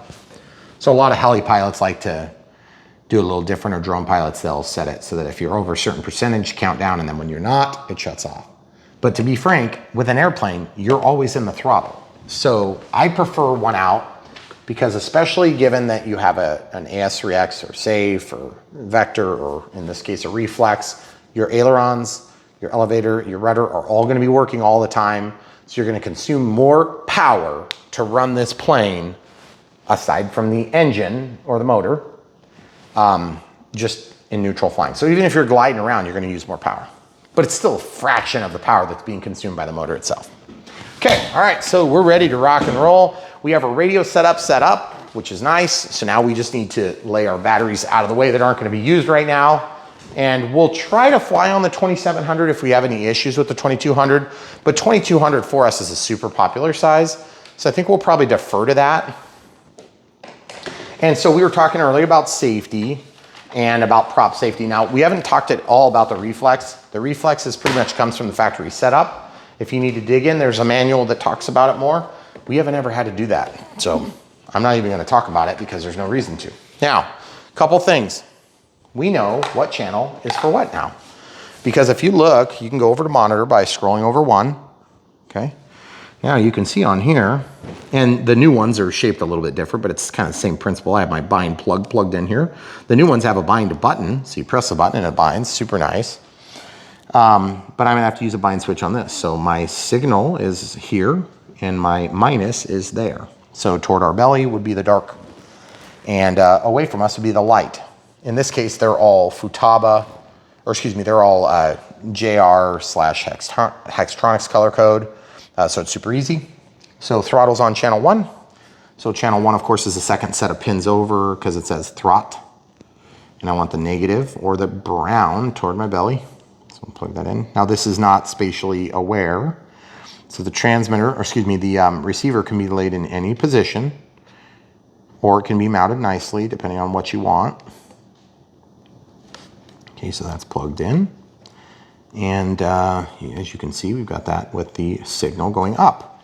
Now we can just mimic that color scheme. Okay, so now the next one we want is aileron. How do we know that? We look down here and we say ailerons. Okay, so we can look for the ailerons. The ailerons are going to be just a singular wire that's going to the Reflex. Then from the Reflex, it's going to do the electronic mixing and all that stuff, and then send it out to the actual ailerons, which is 2 separate servos. Okay, so I'm gonna grab this. So there's your aileron. Now you'll note that this happens to be laid out the same as it's marked on the receiver. Okay, so it says aileron and then it says elevator, but you would be ignoring that if you were different on your actual channel. So if channel 1, differed channel 2, channel here. 3. Okay. Yep. So elevator. And this is part of those steps where if you guys are wanting me to go slower, you're gonna have to probably just use the gear icon. And if you want me to go faster, you can also use the gear icon. We try to find a medium pace. Okay, rudder, 1, 2, 3, 4. I'm just going in order intentionally because it's a little easier to plug these things in when you go in order. Now, the other thing that's nice about the 620 is it's an end pin, I believe, right? Isn't it an end pin? I think it is. Yeah.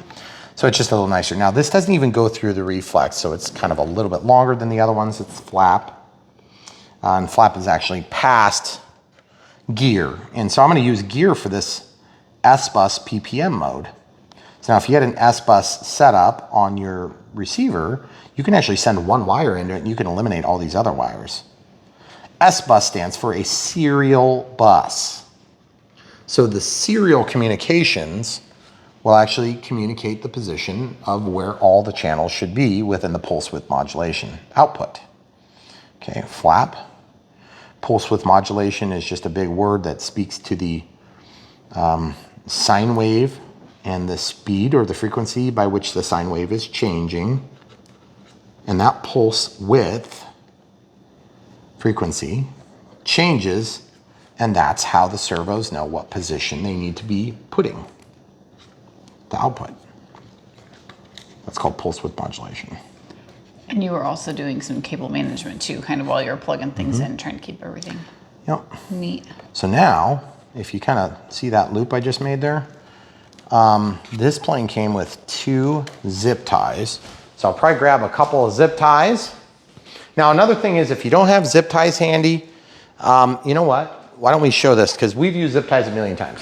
You can use tape. Tape works fine.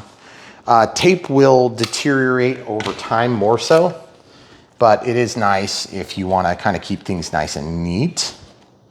You can also use tape. I mean, look at those labels. Those labels will be on there for a long time. Tape is probably not my preferred method, and I wouldn't necessarily recommend it initially, but you see I folded a tail, and there you go.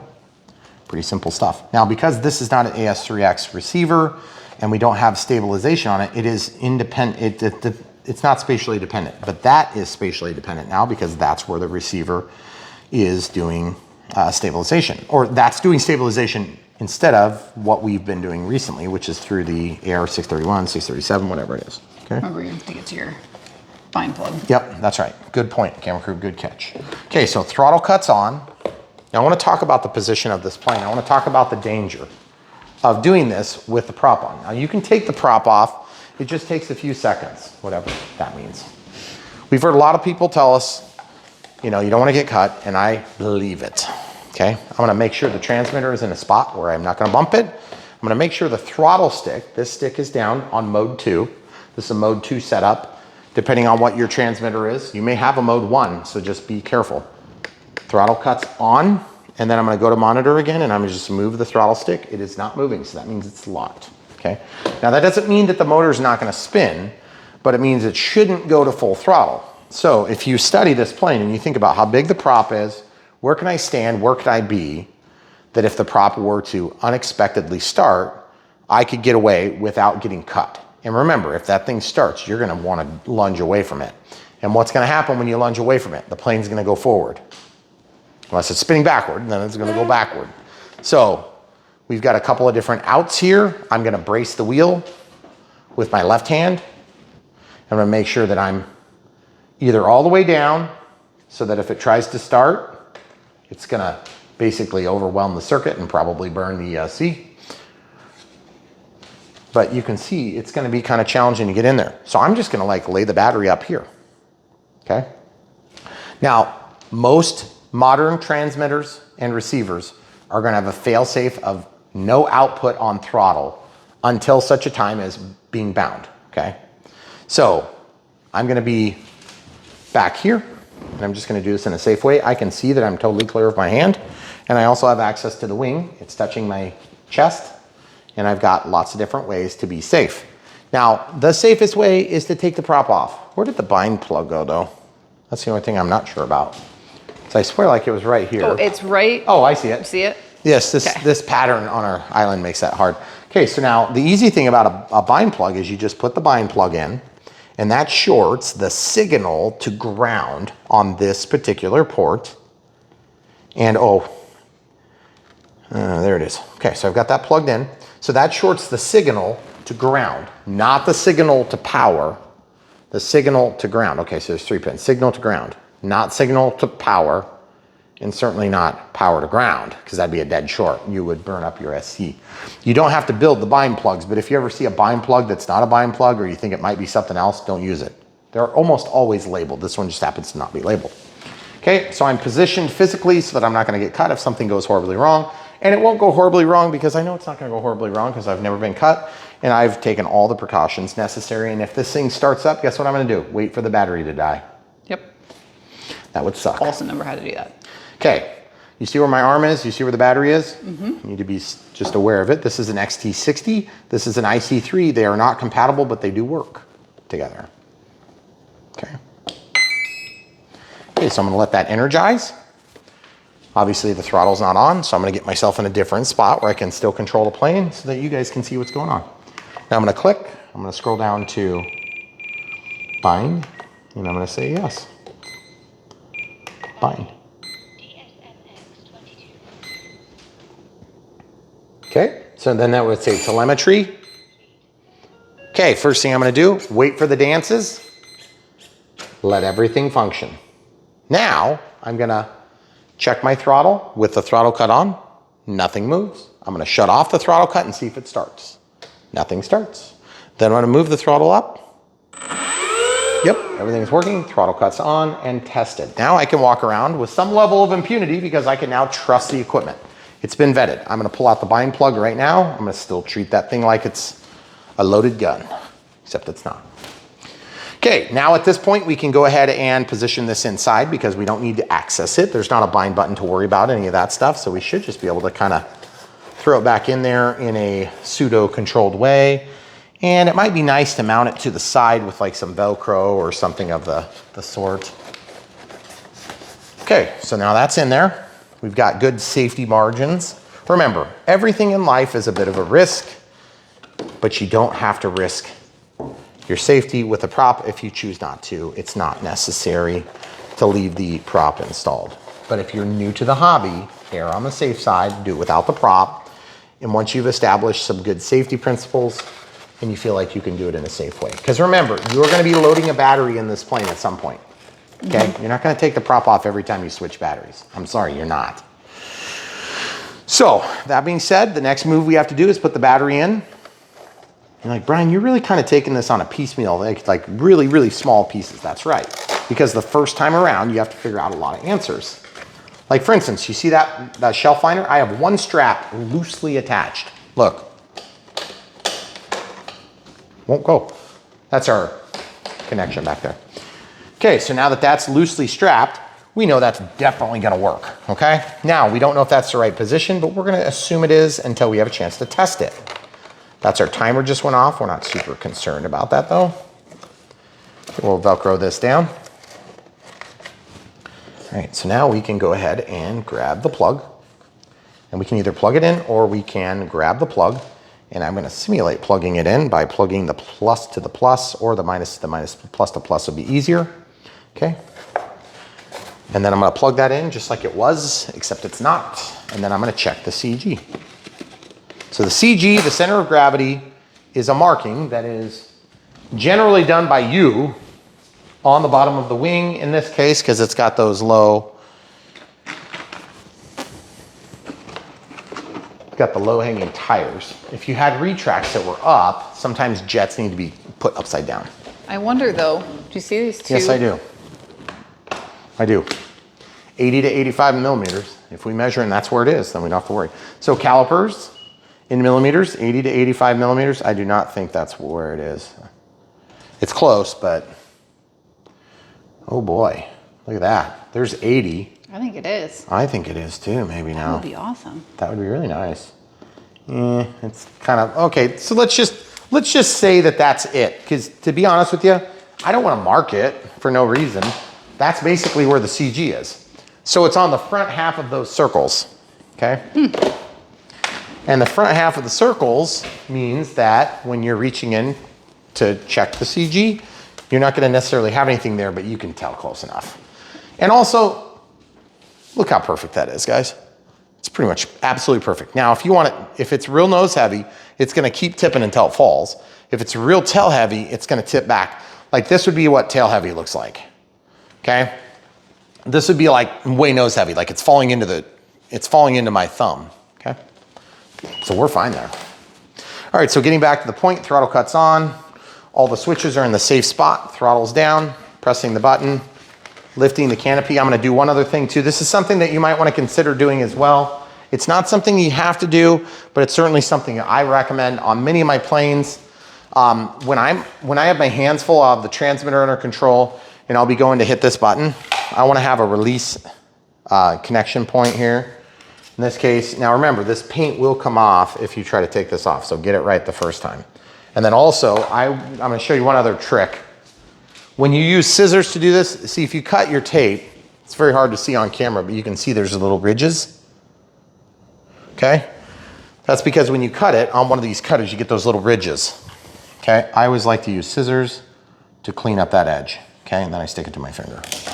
Now I don't care about the other side, it's going on the inside. So I'm just gonna lay that down carefully. And that's that now. That's there forever, right? Mm-hmm. And if I lose that, guess what I'm gonna do? I'm gonna cut it back. This is gonna go right here. And I put my seam right there and then work back down to where it's taped onto the surface. That way you get a nice clean tab. See how nice that looks? It's very simple. You won't ever notice it, I promise, as a pilot. And then when you come in here to do this, you can do it one-handed, much easier. Okay, I don't like having canopies that take two hands. Now, it may buzz in the wind a little bit, so you may have to adjust. You may have to adjust that at some point. But like I said, because that tape will take the paint off now, you're gonna always leave that tape there and you can just cut this. If you have to redo it, you just come in here with scissors and cut it clean. And then that'll give you a chance to redo that. So lots of little tips that we've picked up by building hundreds of these planes. And we love doing it. It's super fun. I love it. My camera crew and wonderful wife. My dorky thing popped off. We'll pause. If they don't have a pocket protector on, you know they're not credible. That's our new standard now. Homemade pocket protectors. Homemade pocket protectors. It holds my mic. This pocket would always collapse. It's super annoying. I always wear the same shirt. You guys are like, geez, Brian, you always wear the same shirt. Yes. That's right. You've changed shirts Twice. Periodically. Twice yeah, or three like times. Back to I wear like a sweatshirt during the winter and then I wear this all the rest of it. It's because the mics have to be held have to be a certain and way. supported a certain way. Otherwise, this is like super annoying filming. Yes. Okay, so as you see this is XT60, we're gonna plug it in. That data line does not cause a problem, by the way. That data line does not cause a problem, okay? So now I've got this right here in front of my body. So the prop isn't gonna hit me if it would start. Ugh. Okay, so that's all the way plugged in now.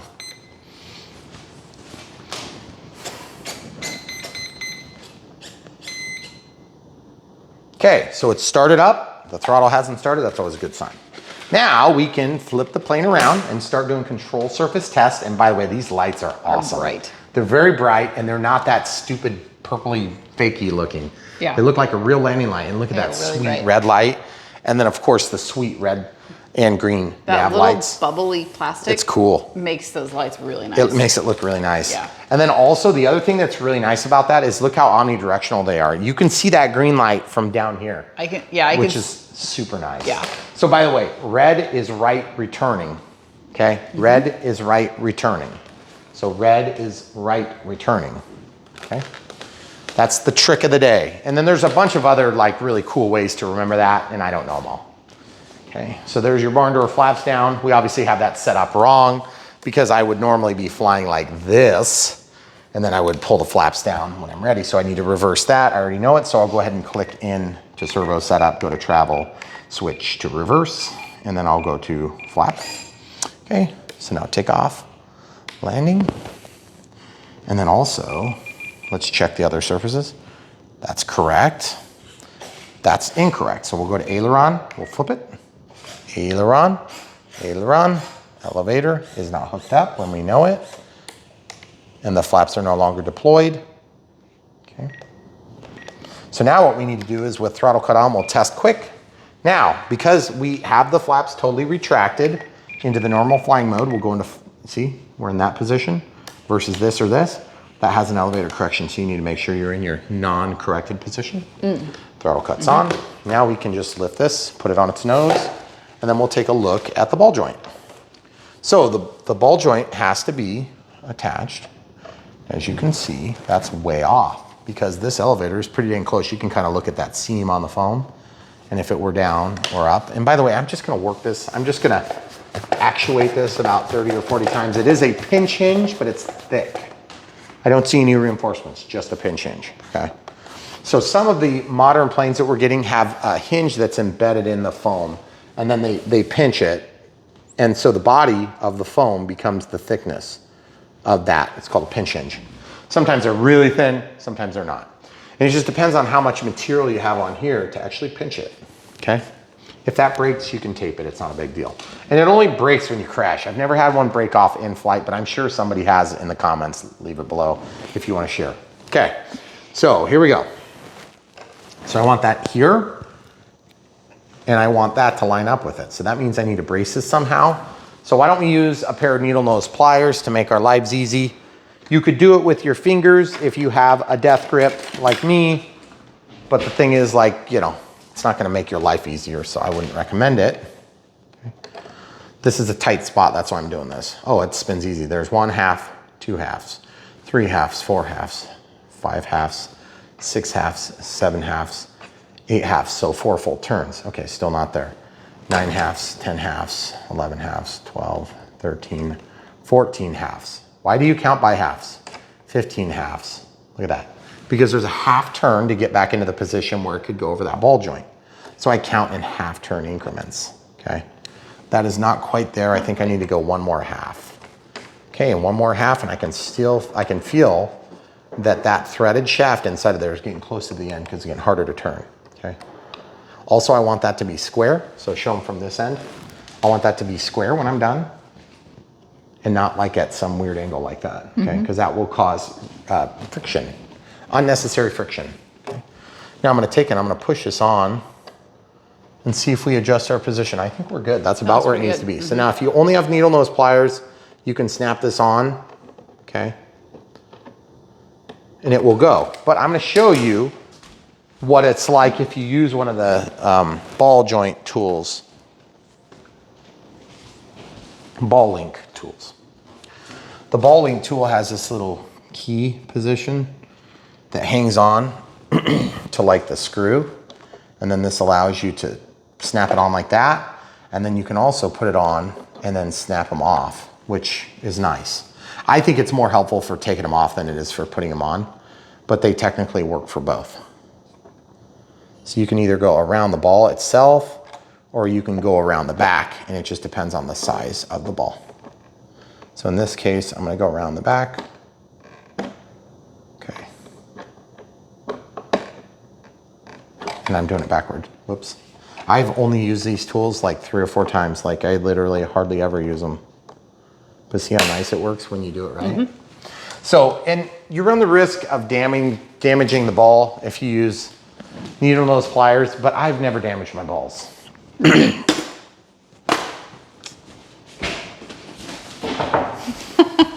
Knock on wood.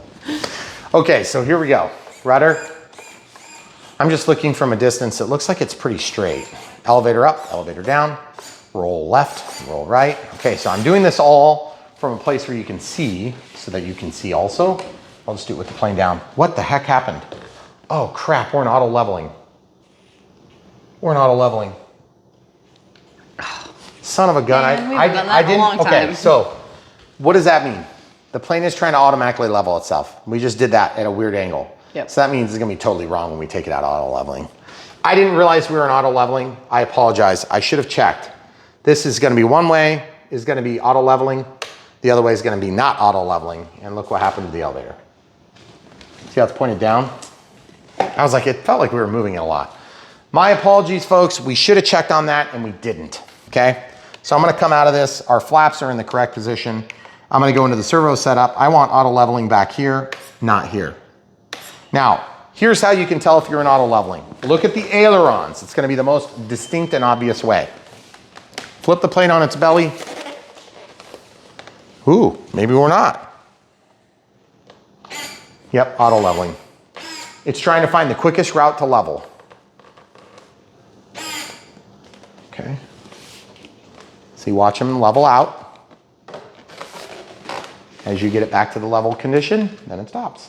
Now the elevator is way out of whack now, and I'll show you how to fix that. And I apologize for not catching that earlier. I should have checked, and it was just not making any noise, and it didn't appear to be moving, so I didn't think a thing of it. Okay, so we'll just roll this back to a good position. Now, auto leveling is currently here. I want it to be here. So all I have to do is go into servo setup, go to travel to reverse, and just change gear, okay? All right, so now another way you can see if auto leveling is working is if you pull a control axis like this, then you go to auto leveling, you're not gonna see a big change like you would with AS3X versus safe. Because AS3X and safe will also, AS3X will do stabilization just like the stabilization on the Reflex. But on the Reflex, when you do the auto leveling as opposed to safe, safe is also gonna have limitations on the output. That's not always true. It depends on how you set up your Reflex too. We don't set the Reflexes up, we just use them by default. Let's show you how to fix a screwed up elevator setting. I'm gonna show you how to use the balling tool to take off your balls. Yeah, if I need to, you need to do it. You have to pop it off. You need to, okay, so here we go. So I think it's this way. And so we need to get under that and we need to pull it up, okay? So I don't know for sure if this is gonna work, but we're gonna try. And you can see what we need to do is we need to get in there and just pry that up. So as you can see, it's like you should be able to get in there and do that, right? Except this ends up being too thick to even get in there. So what I'm gonna do is I'm gonna slide in like this, and then I'm gonna try to get, I gotta get deep enough so that I can get to that little thing there. And I don't know if I have, it's too thick maybe. Oh, there it goes. There it goes, it's under, and then it just pops right out. So it actually worked pretty good, I'm surprised. Okay, so now let's talk about this. Auto leveling on, you see the difference? Okay. Not auto leveling. Yeah. Oh man, that is so embarrassing. So you're probably gonna have to go out like 14 half rotations. Yeah. So holding it, and then 1, 2, 3, 4, 5, 6, 7, 8, 9, 10. There's 10. 10, it's still down. Not quite. 11, 12, 13, 14, 15. 16, 17, good lordy, lord. One more if I've got enough threads, but you see I'm getting close to the end, so I'm actually gonna go 1, 2 back in. Man, that's like right on the edge. I'm thinking out one more. That's good enough. I'm just afraid we're gonna lose the control horn. Oh. So we may have to undo the screw and actually move this in. If you ever have that run out so far that you're concerned it may not have enough threads to hold onto it, you can undo this screw and you can pivot it one set of teeth on the spline. Which I'm kind of tempted to do that because look at that, hun. We're like right out at the end. Let's count how many turns it takes to get it off of there. 1 half, 2 halves, 3 halves, 4 halves, 5 halves, 6 halves. You're fine. 1, 2, 3, 4, 5. Okay, so let's see if we can do that then. So I don't feel as uncomfortable with that. Now that's square. Okay, so I'm gonna push this back on.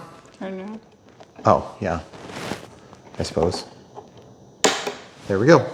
All right, so now that we've fixed our huge screw up, remember the mode that you're in is really important on these aircraft.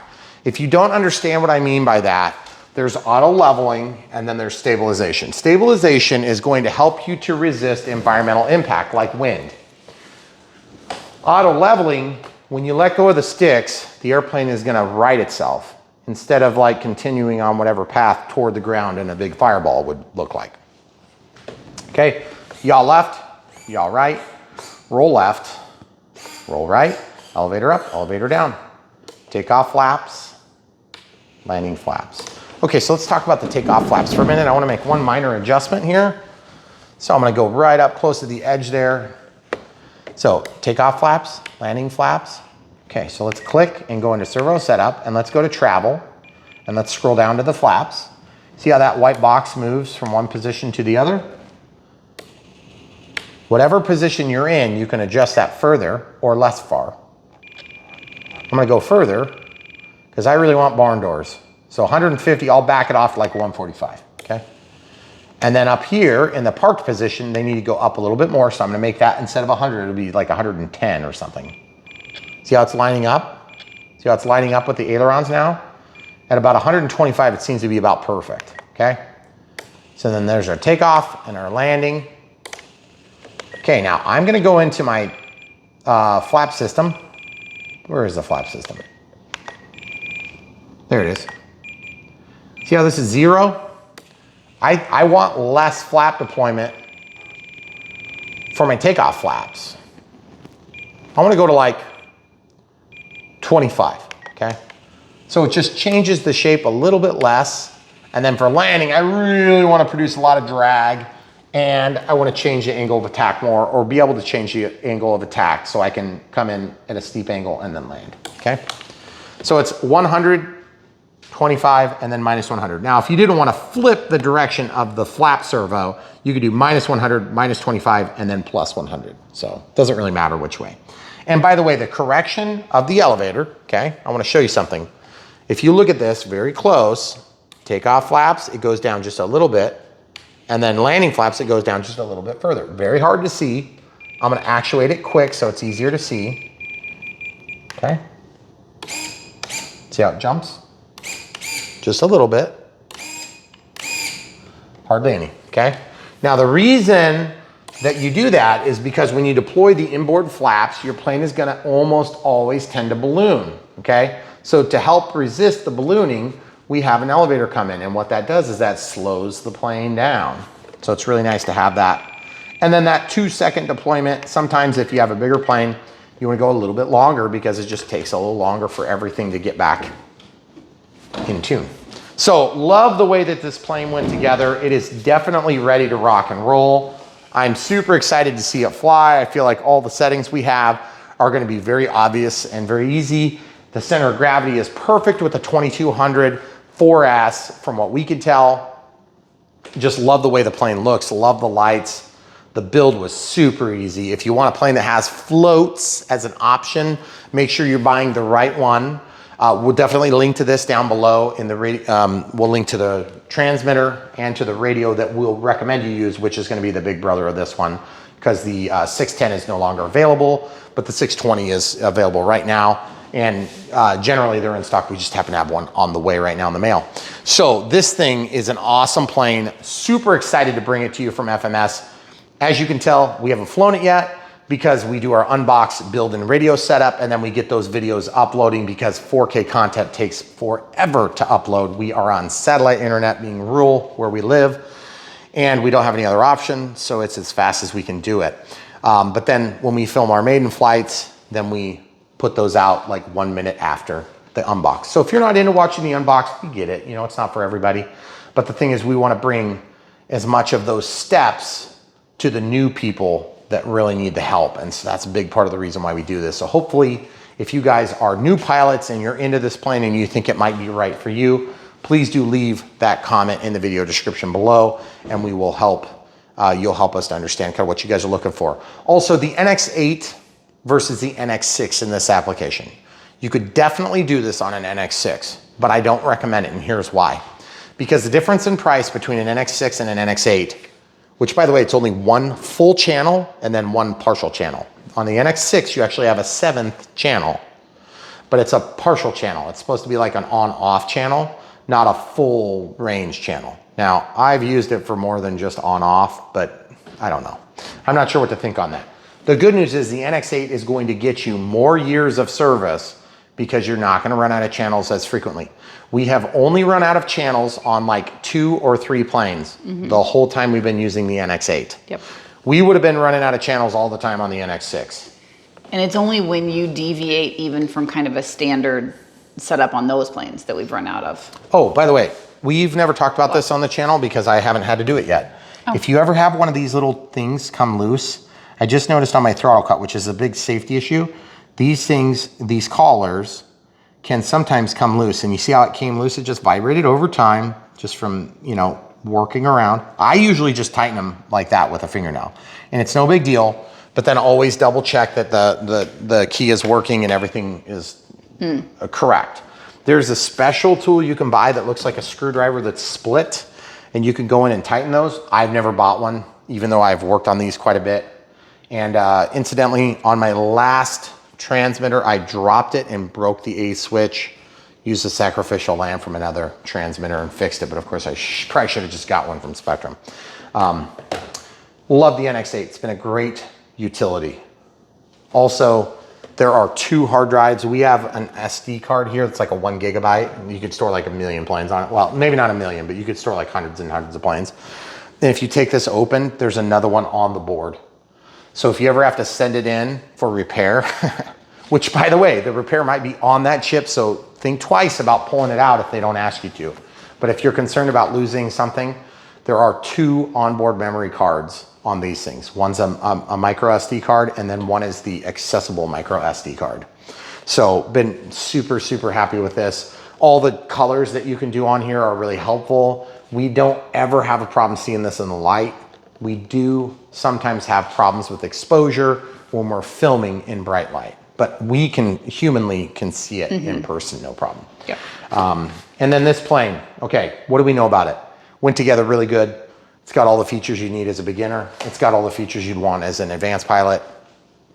Can't wait to get it out in flight, but as you can see, the weather is just absolutely terrible right this second. But when I say terrible, I say it with a smile because it's been so dang dry.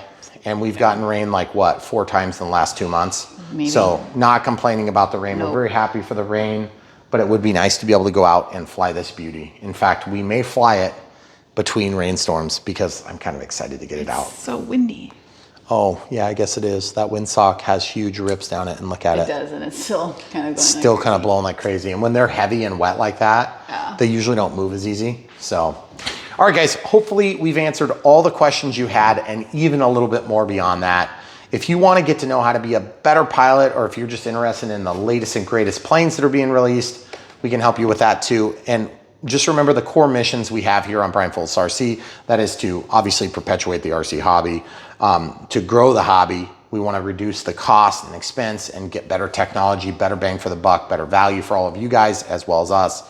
And then we want to help prevent one and dones. That's where you buy a plane that's way too advanced. You get it, you spend a lot of money, you go crash it, and you just give up on it immediately. That it's so easy to do. It's hard to believe that more hobby shops are not more critical and careful about that. But the truth is, we're here to help you avoid that, because it is the #1 way to get out of the hobby is one and dones. So if we can stop that, we can really grow the hobby in a great way. And then also, if you're returning to the hobby from yesteryear, whether it was in the 80s or the 70s or 60s or whatever it is, we can help you get up to speed quicker than you can do without help. So don't be afraid to come back, ask questions, watch the videos. And if you're new and you don't know anything, watch the whole video. Yes, it's a time commitment. You don't have to watch it all at once, but you'll learn a lot of nice little tips and tricks. We're sure of it, because we've been hearing feedback from people thousands or tens of thousands of times, that we've been able to help them get over the hump. Once you're over the hump, you may find out you watch 4 or 5 of these videos and you're like, you know what, I know how to do it. I don't need help anymore. And that's gonna hurt our soul, but at the same time, we get it, because we wanna just be up in the air flying just like you. So maybe the next time you come back, or maybe 4 or 5 times from now, you'll just be watching the flight video. But either way, we're here to help you out, and we wanna help perpetuate the people that are coming after you too. So love to be part of it here on Brian Phillips RC. And special thanks to FMS. This thing looks sweet. Good job, guys. Keep putting out good airplanes, because the world wants it. Anything you want to add, camera crew? I think that's about it. All right, so much more coming on Brian Phillips RC. Don't forget to click the bell for notifications. Check the link in the video description below. #1 way you can support us, besides watching the videos, clicking the bell for notifications, coming back, liking, subscribing, all those things that you normally do on all the channels you love here on YouTube. would be to buy these planes from the link in the video description below. That is how we fund our channel. If it wasn't already clear, we make small commissions from you buying these planes when you love them. And if you don't love this plane, don't buy this plane. If you think it sucks, buy another plane. But we have tons of planes that we've reviewed in recent past, hundreds of them. This is just what's in our living room. You've already seen downstairs, we have just tons and tons of planes stacked literally on top of themselves and on the ceiling and on the floor, and then racks that are built. And by the way, if you want to know about that, you can watch our recent dungeon tour, a super popular video. I always think it's crazy that those videos do so well. But if you're curious about how to store planes, we deal with all the technology challenges that we face within the hobby here on Brian Phillips RC. And one of the biggest technology challenges is, what do you do with your technology when you're not currently using it and you have 47 and more of them? Mm-hmm. That's what we do here. So hopefully you enjoyed it. So thanks for watching, guys. Come back for more. We literally have so much I can't even squeeze it in, but we're gonna try still.